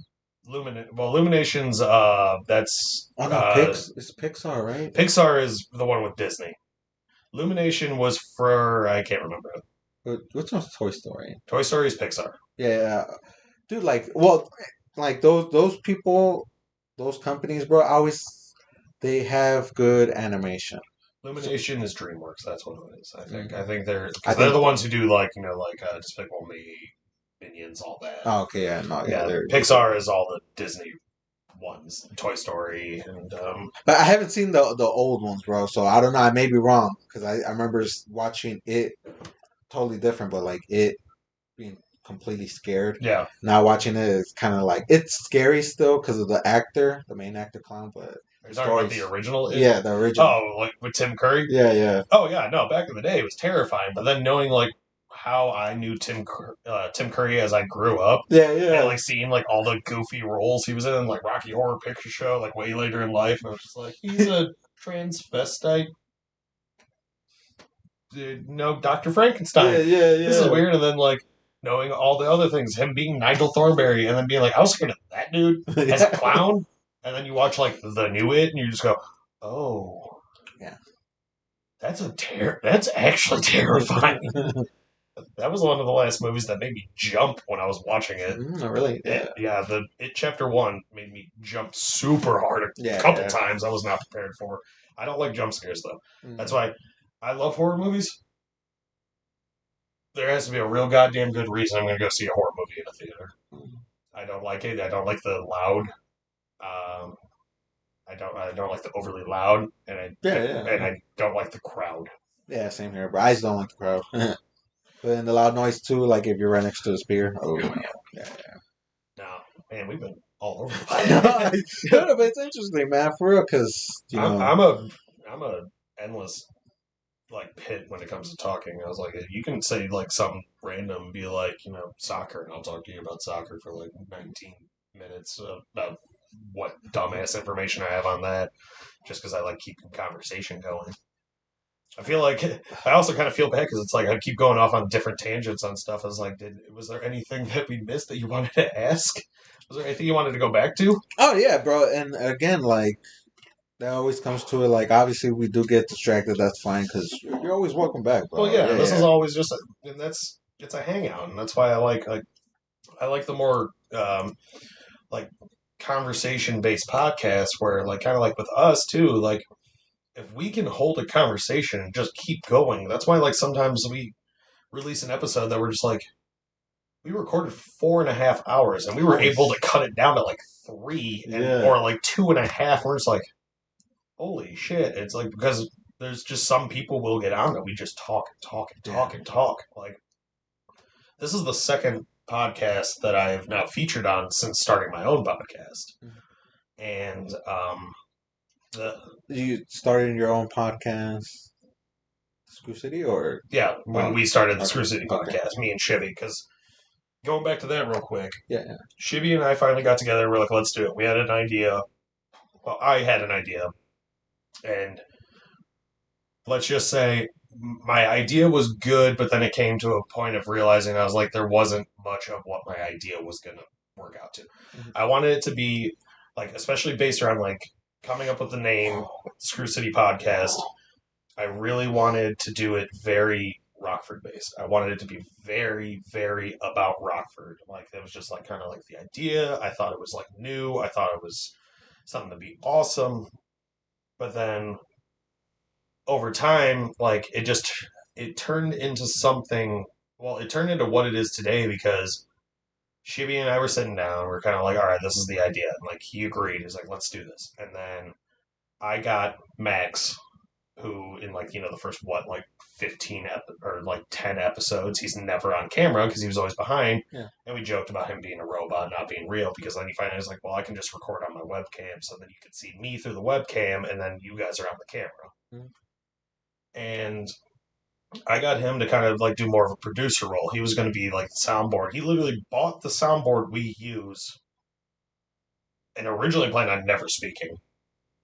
And then we finally all just like the three of us got mics, and then Ian got brought into it because then Shibby was like, "Oh, I was talking to Ian." I was like, "Yeah, I know. I love Ian. I haven't seen him in years, but like I have no issue with him. Like I love the dude." And then he's like, "Well, I think I want him to be on. He can be like our third guest or third host because it would just be like the three of us, and then Max would have a mic that would be muted the whole time, Mm. and then maybe he would do like the kind of like chime in and talk, and then kind of go out." The very first recording that we all did together, we actually still have on our page. We have it labeled as episode 0. That was the first time all four of us were all together in a room, all on mics. And we went, that's still one of our highest videos for viewer count on YouTube. Like, people are like, your guys' first episode was just chaotic and made no sense, but like, you guys were just having fun. And that's the Yeah. one that everyone watched. And we're just like, guess we're onto something. So then Yeah. we turned it into then like Shibby started bringing it. Like Shibby really, I think actually, yeah, I think Shibby really was the first one who was like, well, I saw this on TikTok. Like, let's look at this. And we're like, oh, what the hell is this? So that's when we started looking at like crazy people on TikTok and weird stuff. And then Ian, I believe Ian's the one who brought in the sex doll stuff. Which, if you watch it, we don't do it very often anymore, but the first like 4 episodes of the actual podcast has a lot of stuff to do with sex dolls. And a lot of weird motherfuckers. I mean, good on you. Have your fun. No, I'm not going to shame you. Don't get mad at me for saying because it's weird. I think it's weird. But when you guys did your first episode, did you have an idea how you wanted to come in, or did you guys just all say, let's just have fun, just all? The very first, like, especially with episode 0, because that was the test run. That was like the trial. Like, okay, we're gonna record this, and we kind of just like hot mic'd it, like cold open, just straight into like us, like literally, like Max was like, we're recording, and then we were just like already in mid conversation, and then Because it's for a lot of people who don't know, bro. And sorry, you're all good. it's not easy, bro. especially with the more people you have on. It's hard to like, because don't get me wrong, if we're keep talking over each other, it's gonna seem annoying to the audience. Oh yeah, because obviously I've seen podcasts with a lot of people argue on the thing, and when you have people talking over, you lose interest because then it's just a bunch of jumbled noise and it's just constant going at it, and you're just like, well, I'm trying to listen to either this person or this person, but then there's also that person, and that's one thing that I'll admit, like with a 4-man podcast, when we don't have a guest on, it starts getting tough because then like you can see there's times where we'll cut each other off unintentionally. Yeah. And then we'll generally do feel bad, especially if somebody's talking about something serious and then somebody's just like maybe a little louder. And he like starts talking over, and then everybody wants to focus on that. Like there's episodes you can see me do it where I talk over people. You'll see episodes where I get talked over and I get real bummed down to the point where I just kind of do like one of these for a little bit when I have like something good that I wanted to add to the conversation. But that's part of the thing of like we're also an unhinged group of morons who just are there to have fun. Like, we're just doing it because it's just, it makes us feel good. And like, we get to hang out. Dude, like I said at the top of us recording, I was like, it's about hanging out. And sometimes that's the only way the four of us get together and hang out, because we went from mostly everyone being strangers to each other. Literally, I was the only one who knew all three of the other hosts. Yeah. Outside of different things in life, and everybody else for the most part was meeting each other for the first time. And it was just kind of like one of those things where I'm like, because dude, shit like that, bro, I mean, it worked out really well for us, and that's cool. Like I said, like Max originally was like, I'm not going to talk. Now Max talks a lot, and he actually brings a lot to the table. We have literal segments for Max specifically, like bro, because of him. I like to say allegedly. Yeah, because we never do anything wrong on the Screw City podcast in our past or present. Allegedly. I don't know if I used that right. Yeah, but it's actually pretty about. I mean, we literally have it on a button, so we don't even have to say it anymore. Like, it's Max saying allegedly is one of our buttons, so then we just. So, like, if Shibby, myself, or Ian is talking about something, Max is really good about getting on those buttons, and he'll sit there and just. Allegedly. Yeah, soundboards, bro. Definitely. I mean, I don't know if Shibby told you this or not, or if you heard it on the podcast. I'm definitely a big fan of the podcast. I definitely, when I saw KV, when I saw KV, I went back a few episodes. Then I was like, bro, I gotta see this from the beginning. So I went all the way to. So you went all the way back to our zero episode. Bro. I just want to say right now, shout out to KV, because I really wanted to be on that episode, and I watched that episode and I was like, God damn it! It's like, but she was like, he's gonna be back on, but I give him all my support, and I've checked out his music. I love his music. So yeah, very talented, man. But I was really bummed I couldn't be there for that episode. Dude, and that's another thing too, bro. Just getting guests, bro, on top of you guys being there, bro. That's amazing. It's really hard because that's why, like, if you've gone through and seen everything, like, you'll see there's episodes where, like, I'm not there because of my work schedule and based on, like, when a guest wants to be on and I can't be there. And there's times when they phone me in while I'm at work or something just to make me talk on the phone for 5 seconds, just to make me say something maybe mildly offensive as a joke. Yeah. It's also never anything really bad. Let me just point it out. There is times where he's made it look like I said way worse stuff than I've actually ever said. As a joke, and I know it's a joke, but some people don't understand. Our podcast is also a lot of satire. Let me just put that out there, because a lot of people don't understand that it is jokes.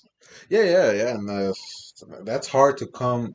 Well, I mean, that was always hard for me to do at first, because I definitely... I hope I'm not being too serious, but at the same time, the conversation gets serious. No, that's what it's all about. Yeah, and but starting off this podcast, I definitely just wanted to kick it, get high, and drink with the boys, right? That I thought were talented, that did art, music, whatever.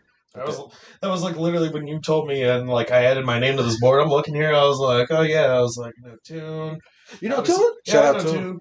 Yeah, I know Shibby. I know Stone Shout the out Unknown. Stone the Unknown, bro. I'm like looking at all these, KVs obviously up here. I'm like looking at all this. I was like, damn, I know like half these motherfuckers. Bro, dude.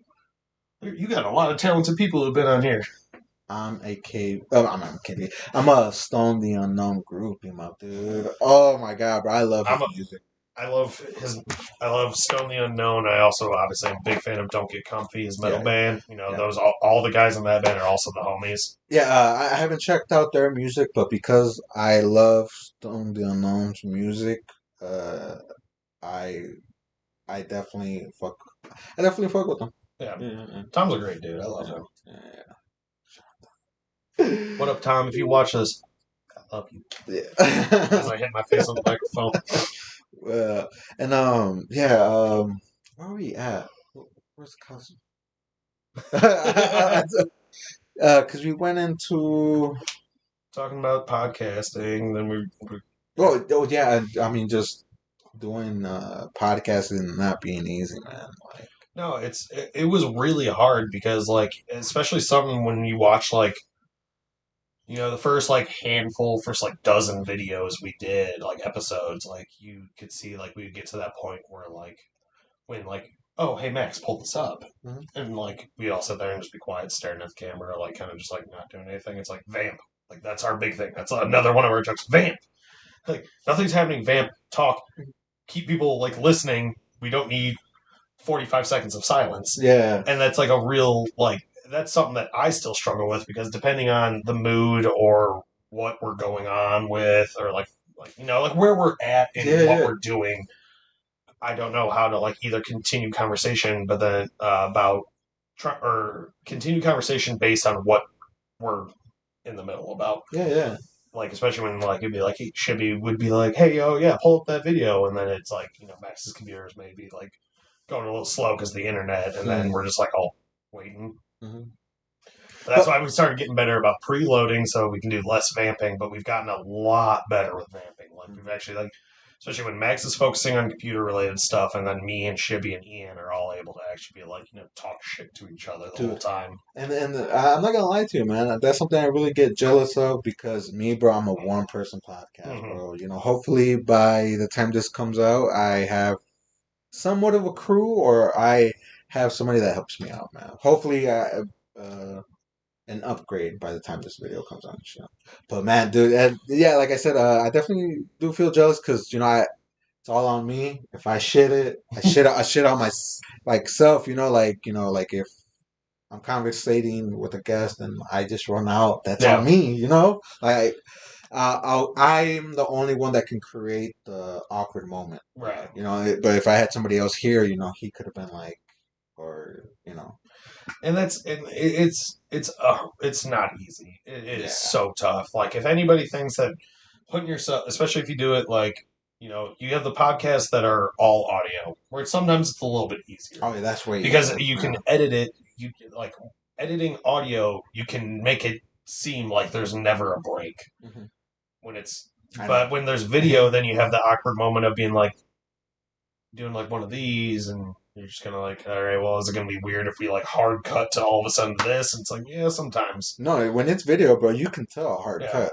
And like we've had that in a couple of our episodes. I think only like one or two. You guys are very good. There's actually like a really hard, just like immediate cut. Yeah, that's why we always try to base like our breaks because like we'll do 45 minutes to an hour and then take a break depending on what our guest is or what the situation is, and then our break is like like we always tell you like, hey, we're going to take a break, and then if we have a guest on that's a musician, we'll play their song or two songs and like just snippets or something like that, or like post like whatever, and then that's like our 40 like half hour of like go outside, smoke, use the restroom, kind of freshen up, relax, and then be like, all right, let's go. I used to do that, bro. I used to do smoke breaks, man. If you're A to Z A1 day one, definitely comment something down below if you remember seeing that, because I remember I used to be like, oh, we're gonna head to the smoke room like a break, but it was just basically just letting people know we're about to smoke, or like drinks are about to be shown, we're about to chill. Yeah, and like that's like one of the hard things, because especially with like Chair move. Like obviously, like being smoking like weed in a house is a lot different than smoking cigarettes. So like the only reason that like we usually do smoke breaks is because two of us actually smoke cigarettes on the podcast. I'm just like, hey, we want to go outside. Yeah. We can't smoke in your place because we're filming at Chivi's. So obviously we're not going to disrespect his place. Yeah, yeah. I mean, don't get me wrong. You see these cigars, but that was the only time I really allowed tobacco to be smoked. And that's why I made sure to bring this guy with me. Yeah, yeah. I figured this would be all right. Yeah, cigarettes. I mean, you can just go outside. Just but no, we're vamping too good. I don't want to have to take a whole break for me to go have a cigarette. I'll be fine. Yeah, and dude, have you ever done podcasting and not like? There's a day. I don't know how to say it. Have you ever felt like not podcasting, but done podcasting? Yes, there's actually a couple of our episodes that have been posted where you can actually see where I was pretty much not even there, and that's not even talking about being drunk. There's actually an episode of me being hammered. I seen that one. There's an episode of me being absolutely shit hammered where that's the one where you come back from breaking my head's on the table. Yeah. That was a gimmick because like we actually took like almost an hour break because I had to calm down because I had like day drink all day, went to recording, got hammered, and like couldn't speak anymore. So then I had to take a break. So then they're like, we have nothing going on. It's a Saturday night, but you need to chill. And I was like, cool. And like I ate, drank a bunch of water, and just relaxed. And then we went back, and I did the whole I'm going to pretend like I passed out gimmick. And they were like, yes. And it's actually the cut is super funny because it's so quick. Yeah, no, it's just me just passed out. I was like, holy shit! And that made me believe more. You really got like you're really hammered by the time you guys came back from break. Yeah, but bro, like me, if that was me, bro, I definitely would have been like, I'm out, bro. Because once I'm drunk and I eat, it's over. It's over, bro. I'm done. See, I can't continue. Bro. I'm a different breed. Some people would say I am a champion, as you would call it. And, I mean, by you, I mean me. Now, I drink a lot, and that's a known fact to like all my friends. All my friends know that. My family know that I drink a lot, but I keep it proper in certain situations. But I've definitely like I said on the podcast, there was I think 2 times I had been way too drunk to be doing it because there was actually.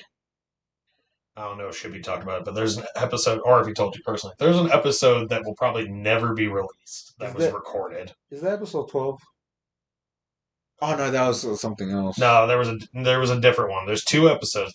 There's one that's gone. There's one that's shadow blocked, and there's one that was never posted because of me, because I got very aggressive about something because I was very intoxicated, and it was a very bad situation, and it was a stupid topic to get aggressive about, but it was another one of those situations where it's like I think I like did not eat. I spent all like my whole day off going like bar hopping, and then went to go podcast because like it kept getting delayed, and then it was fine for a while, and then I just started getting really defensive and angry about whatever's like not serious topic we're talking about, and to the point where like they were like, yeah, we're not gonna release this. I was like, maybe we'll release this as a special sometime. We've been talking about having a Patreon where we're gonna have like all of our uncensored, fuck it, I don't give a shit. We'll put everything we've ever recorded because we have shit that we still haven't posted publicly that we're just sitting on, and we are just waiting for a reason to do it. I mean, don't get me wrong. Same here. I definitely edit some stuff out on some podcasts, and there is one for sure or 2 podcasts that I have not posted. Yeah, personal reasons. But no, we I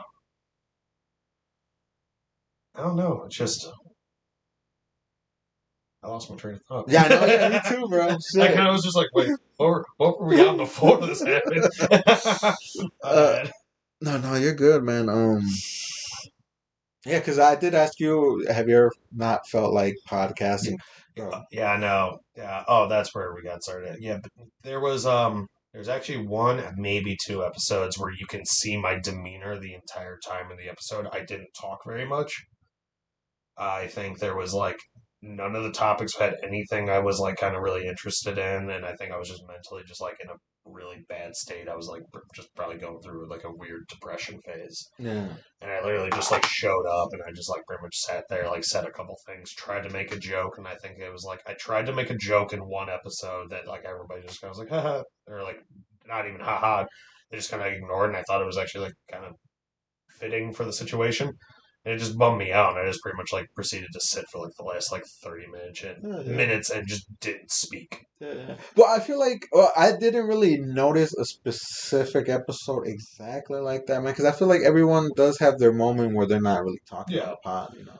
Like Chevy, you, Ian, and Max. So especially Max. There's definitely there's episodes with all four of us where you can catch that depending on what's going on. Because like when I had my friend Kat on, who was the streamer, and she like the first episode we had her on, she was on Zoom. Files got corrupted. We couldn't release it. So then she actually was in town because she's from the area, but moved out to Michigan. So that's why we Zoomed her the first time. And then she came on with us, and that had been after a period of time where we actually had like already a bunch of stuff recorded. So we took like a whole like month off of actually getting together and recording. She had come in town, and I hadn't seen her in like 2 years. So like I was like, oh, you know, like one of my best friends is back in town, so we're hanging out, having a good time. Let's go record the podcast and have you on. We'll do your episode right, and you'll actually get to be there and physically as a guest. And it turned into us kind of the four of the hosts talking shit to each other a lot, and then just kind of like being like, "Oh yeah, shit, Cat's here." So that's where the So Cat episode is. So that's why it's called that, because we would realize like Shibby would realize specifically like So Cat, and then we'd have to bring up the topic of like let's talk about her and not have an episode where it's pretty much her sitting there silent as we just do all of the other dumb shit we do. But we hadn't hung out in so long, and we have such a great connection now where like us as the hosts, where it's like when we do such long periods of time of us not filming, like literally that episode is the reason why it's like if we go a long period of time of not filming with just the four of us, we have to do one episode just the four of us before we get another guest on. Because we don't want to do that again, because I feel terrible. We all felt terrible for that episode because we're like, we didn't even get to like actually promote and support her and like get her to talk about her life, but we're gonna have her back on again and try to redo it. And but yeah, my bad. No, because there's a lot I want to say to that, bro. Like, yeah, I definitely feel like I feel like your podcast isn't really an interview podcast. I feel like it's more like a fun experience while they talk about themselves in the segment. And that, but we want to try to be. Well, we have gotten a lot better with the actual interviewing. We got a lot better, especially a lot more recently. Like, yeah, I was gonna say that too. And you in the beginning, because that was a majority in the beginning. Dude, when you start in the beginning, trust me. Look at my first episodes. You're gonna know what I'm talking about. Right. You're getting used to it. So now that you're doing it more, you're about your 40th episode or 50th. No, 40th, right? We're coming up on 40th, yeah, because I think that's how we're starting season 3. You got no, Shibby does all the editing, and I just go and I rewatch them after they get released. Yeah, just to make sure I didn't say something super stupid that he left in unedited, which he's done a couple times. Yeah, but he does it as a joke. It's fine. Yeah, if I feel like something doesn't really fit, I'll cut it out. But majority, if I say something stupid, it stays in, bro. No matter how stupid it is. There's certain things that like we've learned where it's like, especially because, like I said, like, you know, we spend a lot of time like smoking off camera, drinking on camera, and sometimes one of us might be in a little too far mindset for recording something that's going to go on the internet. I've definitely done that plenty of times. That's why there's some episodes that have a really awkward hard cut, because it was something that was just kind of like, that was super out of character and does not need to be on there. It's never anything horrible, but it's definitely something that's like, no, that on public right now. Like, there's some things that bleeps don't cover up. Oh yeah. There are some things that a bleep will not. Yeah. Help. Because it's just kind of like, oh, you definitely know that you said something really bad. It's, oh, yeah. And then, dude, I definitely been meaning to ask you this. Why, my lord? Why, my lord? Why not, my lord? Is the better question. Have you've had it, obviously. No. You're from Chicago and you never had it? No. You should have told me that before I came here. I would have brought some with me. Yeah. I was definitely gonna ask to try it if I ever came on, bro. Dude. Oh, you're definitely trying it when you come on. Every time a guest come on and says that they've never had it, they're immediately having it. We have a bottle ready at all times. Dude, and you literally watch Max and I pass it back and forth. I know, you guys look like it kind of like a drink or something, but everybody else has like, they drink gasoline.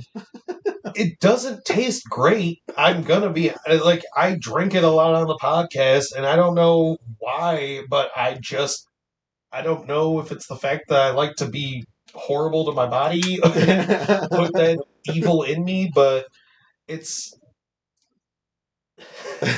You can lie and say it's like, oh yeah, you actually get like the grapefruit flavor out of it and all that, which I've said before, and everyone's like, you're an idiot. It tastes like battery acid in a dumpster fire that's only filled with diapers or rubber tires. And I'm just like, I don't know. I make my mom drink it and it makes me laugh. Every time I go to Chicago with my friends for any reason, I always get a shot of Malort. I get bottles of Malort. I got bottles of Malort for my birthday this year, and I was not mad about it because I just proceeded to drink it at home. I brought one of the bottles and the Christmas ornament to the podcast, I think, earlier this year, yeah. Okay, yeah. It's just, I mean, it's how you, what's the phrase I'm looking for? Can't think of it. It's how you, get rid of the weak. It's like, just take a shot of it, and it's like, you're gonna sit there and go puke that up. It's like, all right, cool, you do. Yeah, no, it's not that. It's just the flavor is terrible, and we just, I don't know. It's just become a staple now. We have to have it. We have to always have a bottle, whether it's full or empty. It always has to be there because I want to get sponsored by them because it's funny. It's like, it's the same thing with like, I would love to be sponsored by PBR because that's primarily what we drink for beer. But that's why you also still see us use koozies. Malort, I think we have a better shot of maybe in the future getting sponsored by. And I think it's just fun. And I start telling people just keep a smile after taking a shot for like a few seconds. Yeah, you just got to play it off. You're like, yeah, that was great.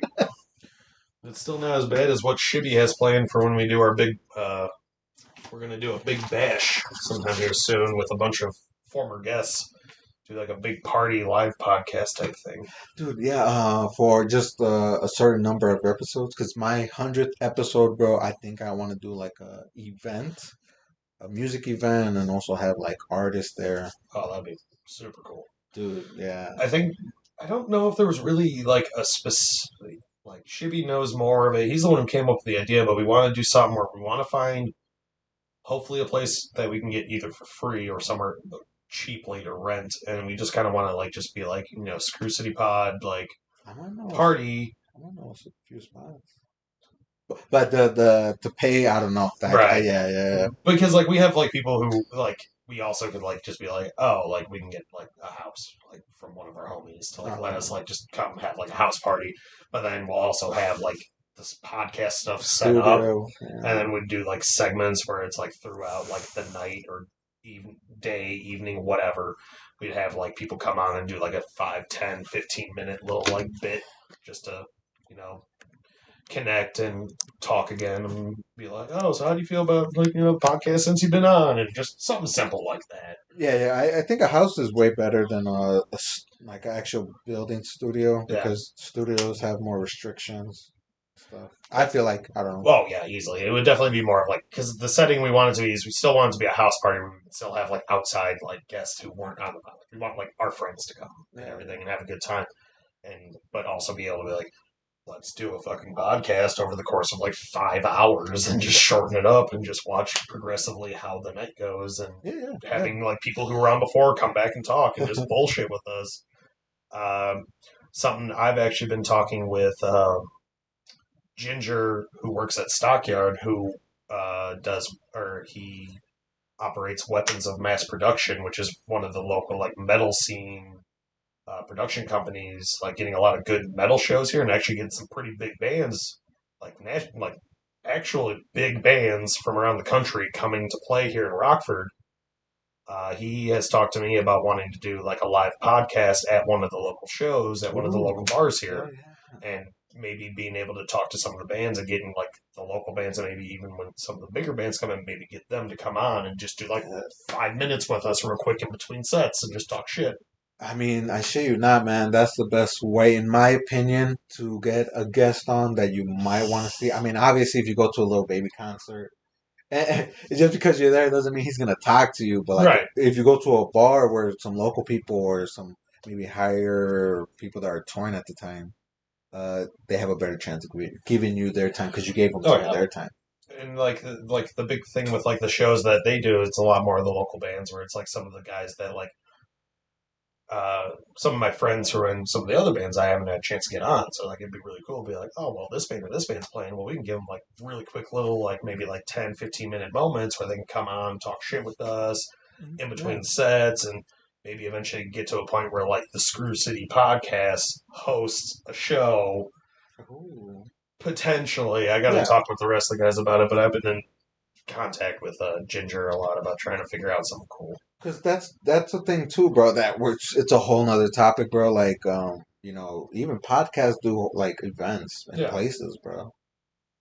And so I don't know. I think it'd be something really, really, really interesting to do, and it'd be really cool. Like it doesn't even have to be all four of us. We just got to get maybe like two of us who actually want to go do it, and just get the mic, the board, and like the camera, and just start doing everything. And just be like, all right, and then just have like an extra live mic, just so somebody can be like, all right, cool, so that we can have so and so from this band come and like hang out and want to talk with us for a little bit, or so and so from that band, this person, that person. Maybe we can get like a super fan to come on and just be ridiculous. Like who knows? Like we'll just figure it out one of these days.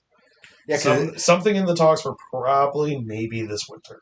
Yeah, because I mean it's a lot, man. To always plan for something like that, it's a lot, man. Trust me. I've talked to plenty of people and know plenty of people that do shit like that. And man, it's never easy. Yeah.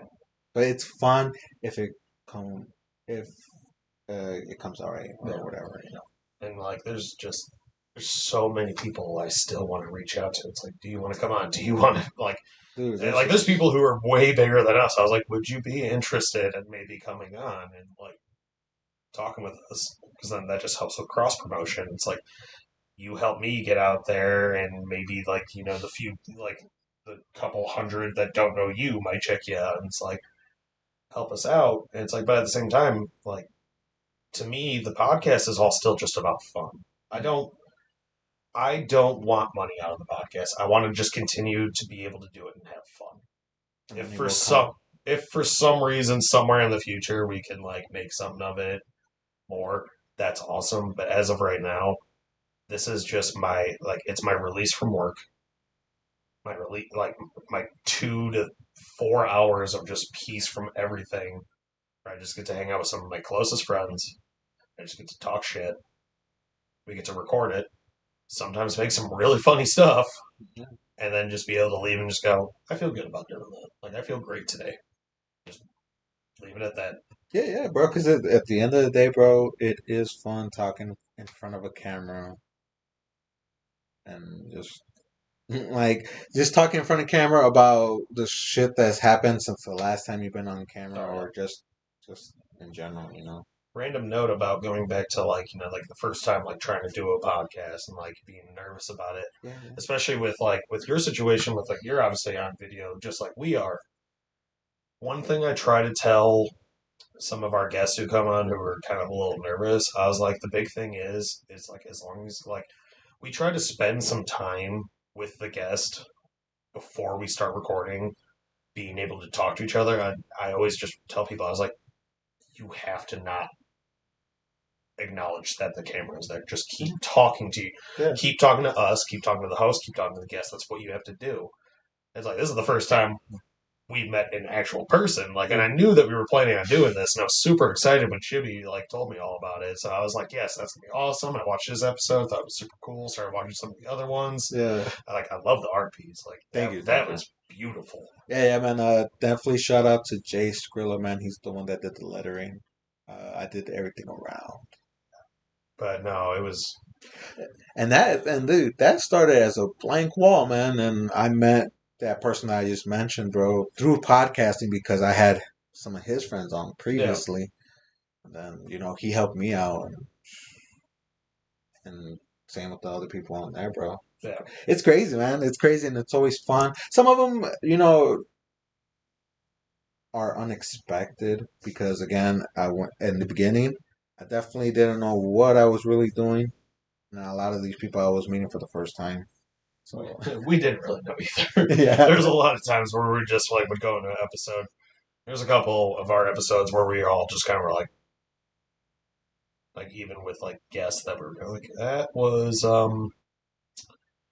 not what we thought it was gonna be. Yeah. And some of us are like, it's probably my least favorite episode because that one was just weird and awkward. And something else too, bro. Dude, and that was blank. Like, this whole setup wasn't how it is in the beginning, bro. I had my big dresser over there. I had it over here. So it was just this little area. It's alright. We're finally getting a green screen so we can start putting stuff behind us because looking at our misplaced sound canceling pads don't look good. Dude, I always thought it looked dope, and that's something I don't know if I said in the beginning, but or to Shibby, but I think another reason why I really like your guys' podcast, obviously besides the video quality, the 4K, very dope. We're one of the only 4K podcasts on YouTube. So. Yeah. I did 4K here and there, but dude, I had to stop it, bro. It was way too much file. It's Shibby will text us, be like, all right, I just started the upload. Yeah. And it'll be 15 hours later. All right, we're at 90%. It's like, oh my God. Yeah, bro, it's a long mission, or a long process. But I always thought your background and everything looked dope. I don't know. I'm just looking forward to when we finally get our sign behind us. So we're gonna get a nice tapestry with our logo on it. It's gonna look super sick. Yeah. So it always bothers me because we put up those noise canceling pads and just put it up not very well. So that it's here's one, there's one, there's one there, and it's not symmetrical. It's lined up, but they're all at different heights. Yeah. So it just looks silly. We have one that constantly falls, which is hilarious when it does happen. Yeah. Because it'll be mid recording, and all of a sudden we'll realize that one fell. We're just like, the fuck just happened? But no, it's really nice. We're working on trying to figure out our next location. We're gonna get a bigger space where we're gonna be able to do it more of a community space. Maybe in the future we'll actually rent out a space, but we're gonna probably change locations soon just to kind of make it a little bit easier for everybody, and also have a not being in an apartment where obviously sometimes we get a little rowdy and excited from laughing or just talking and don't want to piss off neighbors. Okay, yeah, no, I definitely feel it, man. Yeah, same here. I mean, I try not to be too loud because, same time I'm in my parents' house, bro. Yeah. In the basement, so I definitely don't want to be loud and all that shit. But the weed, everybody smokes weed here. There's a 420 friendly house here. Yeah. We also live in a state where it's legal. Yep. If you're watching from out of state. Allegedly. That's why. Did you ever? We had custom koozies made for each member of the podcast. My friend Justina actually made it, and she made one specifically that just has allegedly in different colors all over it. And Max is the one who uses that the most. Okay. And then mine, of course, has something about drinking more. Because I'm a psychopath. That's why if you listen to our intro, the person saying Blort is me. Yeah, dude. That, and also the soundbite that gets used in a lot of our more recent episodes of We Don't Need Women is also me because it's taken out of context. Oh, man, I know. Dude, yeah. And that's something that you see in the process, bro. In the beginning, it's just a slide, right? Just a simple slide, and then it's just you guys. And later on, you guys start adding your sound effects, I believe, and then what's it called? Sound bites. Yeah. we just it just started off with just, okay, we're just going to record and then we're going to cut and then we're going to come back from break and then we're just going to keep going. And then maybe cut out like dead air. And then it turned into finding out, oh, we can store a bunch of sound bites on this board so we can just like live hit them, because obviously like we wear like headsets and everything that are all connected to the board so we can always hear ourselves. And like I tried it, bro. I can't. It was a really weird situation because like I hate, like, especially me, just going back and listening. Sometimes I'm like, I think everyone's the same way. You hate the sound of your voice. Yeah, You hate the sound of your own voice. So it's really hard to sit there and have to listen to your own voice coming back into a headset while you're talking, and it's just kind of like, what the fuck? And it used to throw me off, but now I've just gotten so used to it, and I think it's one of those. Just takes some time to kind of be like, okay, then you know you're going to hear yourself coming back as you're talking. There's no echo, but it's just like you got kind of got to move past it. And you can see that in our earlier episodes, where times where like we'll be talking, we'll kind of like stutter or like pause because we're like, oh, we're just stupid. Dude, no, and I know what you mean because I tried it, and I would have to put the volume all the way down because I just couldn't. I definitely would say, I mean, oh, actually, I can tell you right now, live based on Messenger, I just got episode 40 is coming out next, so it is episode 40 for us. Okay, yeah, see, yeah. I just got a message from Shibby in our group chat, so I was just like, because I didn't remember the numbers. So yes, episode 40, I believe, is the final episode of Season 2. Season 2.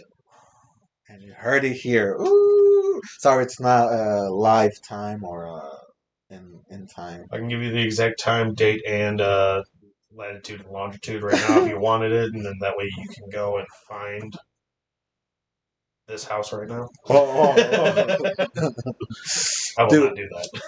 But yeah, bro, and I don't know if hopefully I don't know if and it's fine if Shibby did, but yeah, I'm definitely a fanboy of the podcast, man, because they're definitely coming on. We know that for a fact. We've already talked about that before. I think even Shibby came on because like I remember you like popping up and you like adding me as a friend. I was just kind of like saw mutuals. I was like, oh, we know a bunch of the same people. And then I saw you like interacting with all of our podcast stuff. I was like, oh shit, we actually like have like a third super fan. This is awesome. I'm happy about this. I love when we get those. Yeah, but it makes me go like, holy shit, we're actually like doing something that people do. Like, I mean, people like us. Yeah. A lot of people don't like us. Yeah, well. Do I care? Yeah. Not at all. Like, because that's how it should be, bro. Because if you really do focus too much on it, it's really gonna fuck you up. Luckily I started knowing I wasn't gonna get many views, right. And I know I was gonna have to work for it really hard. Yeah, because I'm still finding my niche. And that's like with us, because we'll have like our bigger episodes come out that like do really well on like YouTube and everything, and then like we'll promote it like on the pay, like on Facebook, like we'll do like the paid promotion, like we'll boost it for like a week or whatever it is, and it reaches out to a lot of elderly people. Oh, really? So that we clip it's going to elderly people, and I'm part of, obviously all four of us are all connected to the messenger specifically for the podcast. Yeah. And I'll just get a random message notification. Like I'll wake up like at like noon and I'm just like 4 messages from Messenger that aren't my friends. I'm like, what's this? And I click it and it's literally like a old, like 80-year-old Karen. I refuse to want to see all of this anymore. Please stop sending it. It's like, woman, you do not understand how Facebook's work. I am not sending this to you on purpose. And so it's just funny. Yeah. Sometimes, bro, my shit reaches like some rant people across the world. Sometimes, bro, and based on just the profile that we had.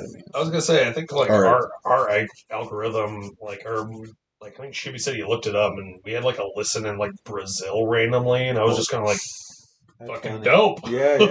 I mean, something, you know. I was like, I'm not mad about it. That's something I didn't know neither, bro. Like, just because you're from Rockford, don't expect the whole Rockford community. Oh, no, not at all. You know how many people have tried to like kind of be like, hey, you want to like check my shit out? And like try to be like people I'm cool with. And they're like, yeah, totally. And like they check it out. It's like, yeah, I didn't like it. I was like, well, I mean, I support your stuff, and I'm like, it's not even like the fact that I'm not a big fan. It's just like, but I mean, like that's what you do. Like Rockford's a small, big city. Yeah, yeah.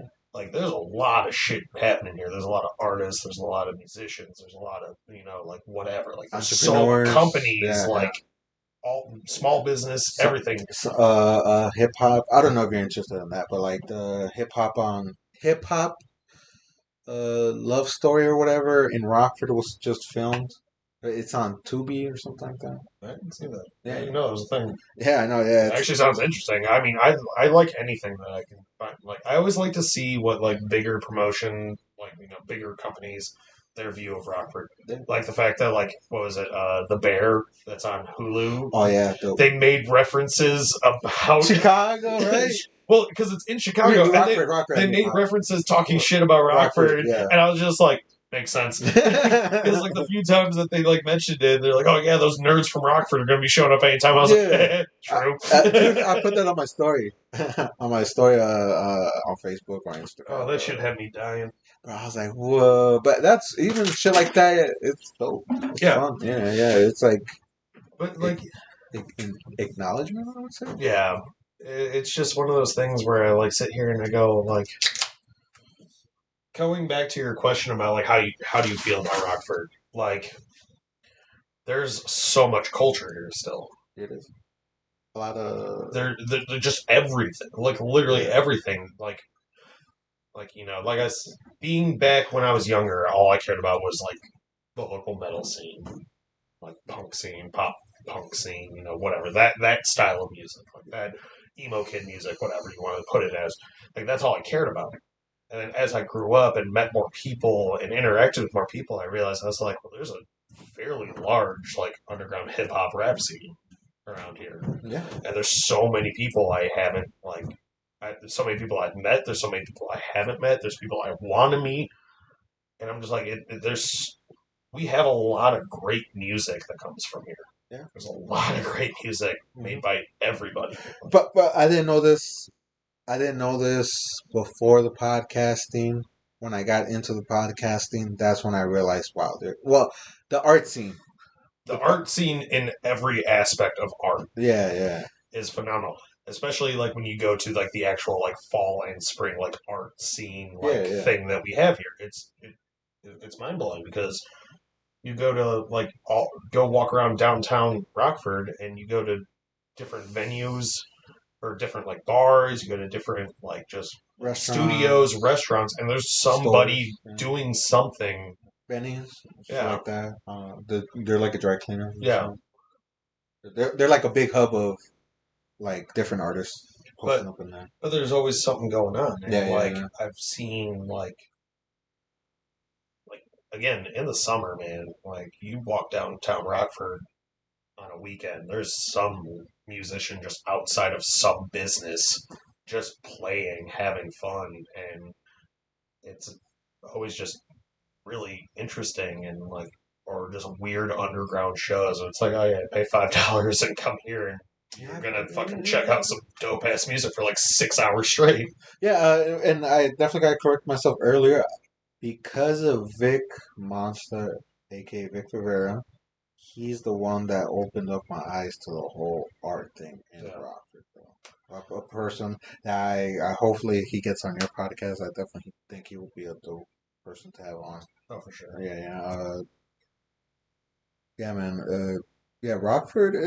It definitely has its shady side, but man, bro, we have a lot of very talented, very amazing and interesting people, bro. You'll be surprised. Who comes here? Like you can just meet someone who literally doesn't have like a true talent and just meet like the most interesting individual. Yeah, or gems do come from Rockford. Like Vanderfleet, the dude that made Off White, some other people, some other people because we're both. Yeah, those are only a few, but I mean the ones coming up now that I see, like Jay Skrilla, fucking Calvin Klein, Vic Rivera, he does a lot of shit for the Hispanic and Southside community. Yeah, and so and they're around the same age as me as well. I don't know, maybe a little older, but Those are just some that I think are just barely coming out. So it keeps growing, was Oh, what I'm trying to go at too as well. So my bad if I didn't mention you. There's also a bunch of other people, bro. Somebody from Rockford also just made a debut on UFC. I think, I believe. that sounds about right, actually. Yeah, and I may be wrong. I mean UFC or some Bellator or something like that. Right, but still, like That's something, that's bro. still something. Shit, he's getting paid just to knock somebody out for thousands of dollars. Well, it's like you got to think they had the what was it a couple years ago, Minding the Gap when that came out, Yeah. like and got nominated for an Oscar. Oh yeah. Like that's fucking wild. That's all about Rockford living. That was about growing up in Rockford, Yeah, like yeah, yeah. being Yeah, my bad again. I didn't know. There's a lot of things because again, I wasn't born here, so there's a lot of stuff I really don't know. No, man, Minding the Gap was great, and like I remember watching that whole documentary and just going like, man, there's so many people I like used to hang out with like back in high school. I was like, this is just wild.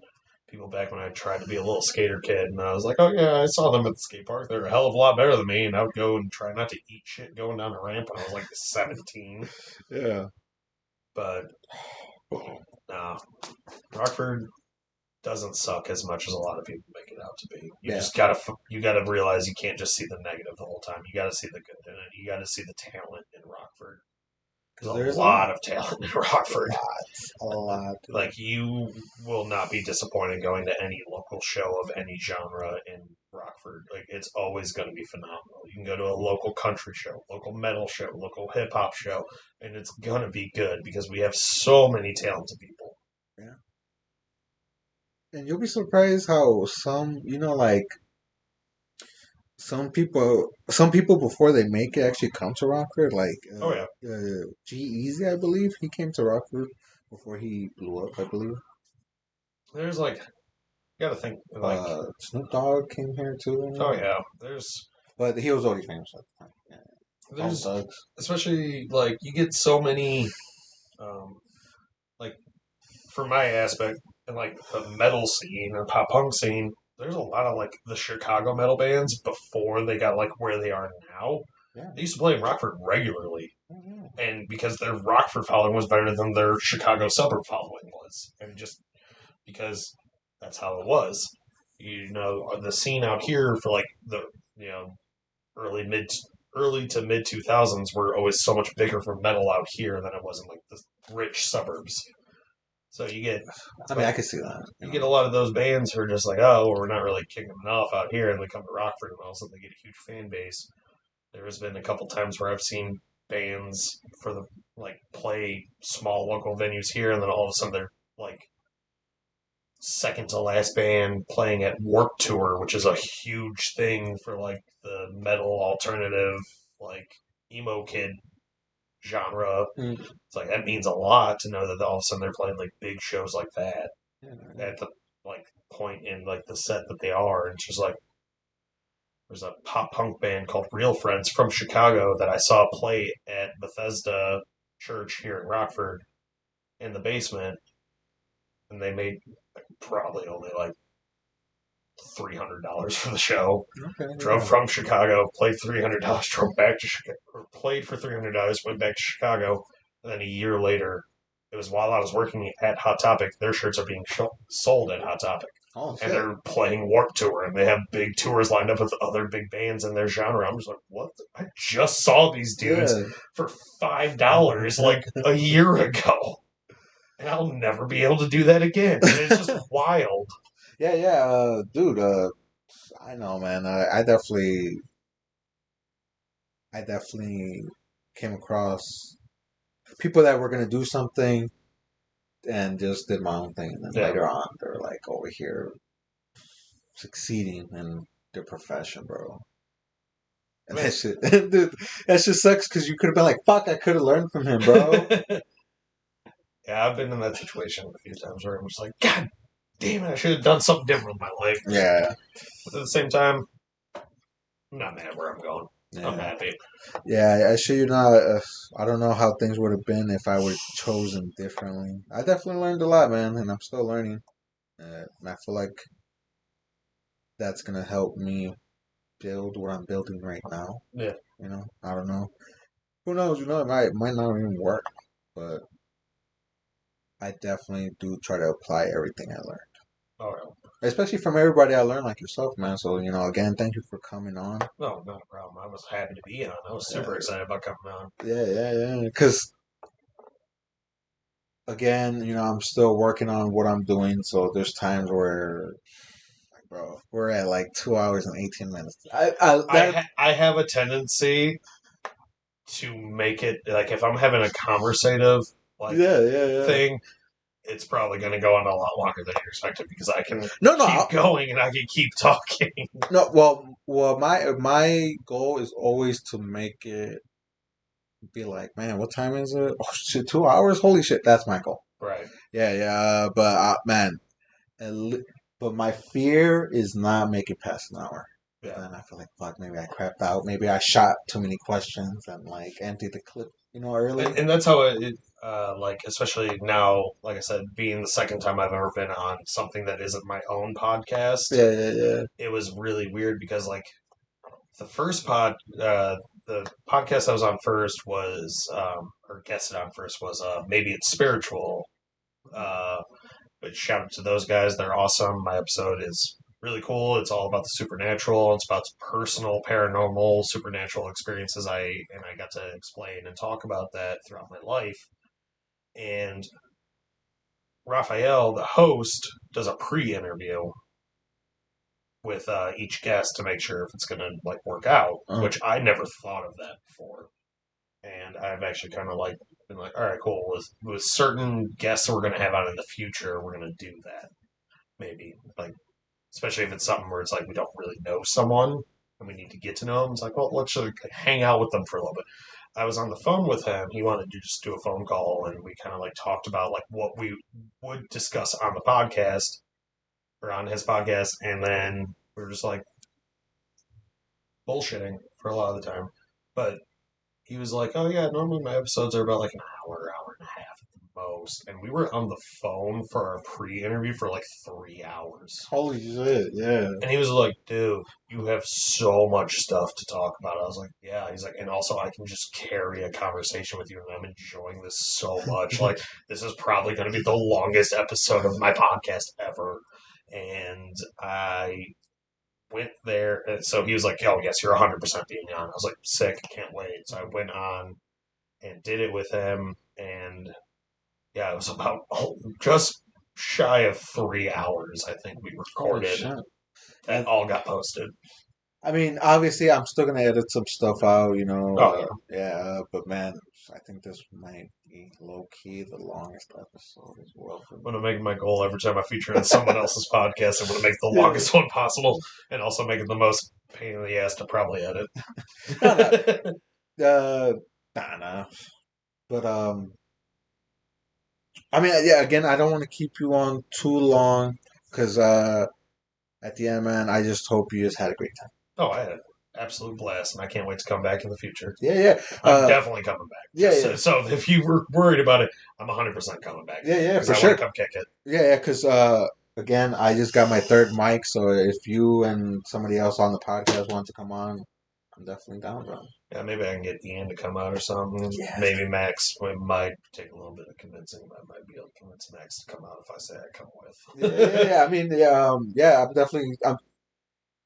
I want everybody's first solo, and then afterwards, if they want to come on, like if you and Shibi wanted to come on, that would be dope because you guys already been on. Oh yeah, especially if we get like Shimani on here or something too. Oh yeah. I just had him. Yeah. Because I love Shimani. He's like our official fifth member. So right, and for anybody that's listening, it's actually funny because I was actually expecting me and Shibi's episode to be the longest, but his was actually the shortest.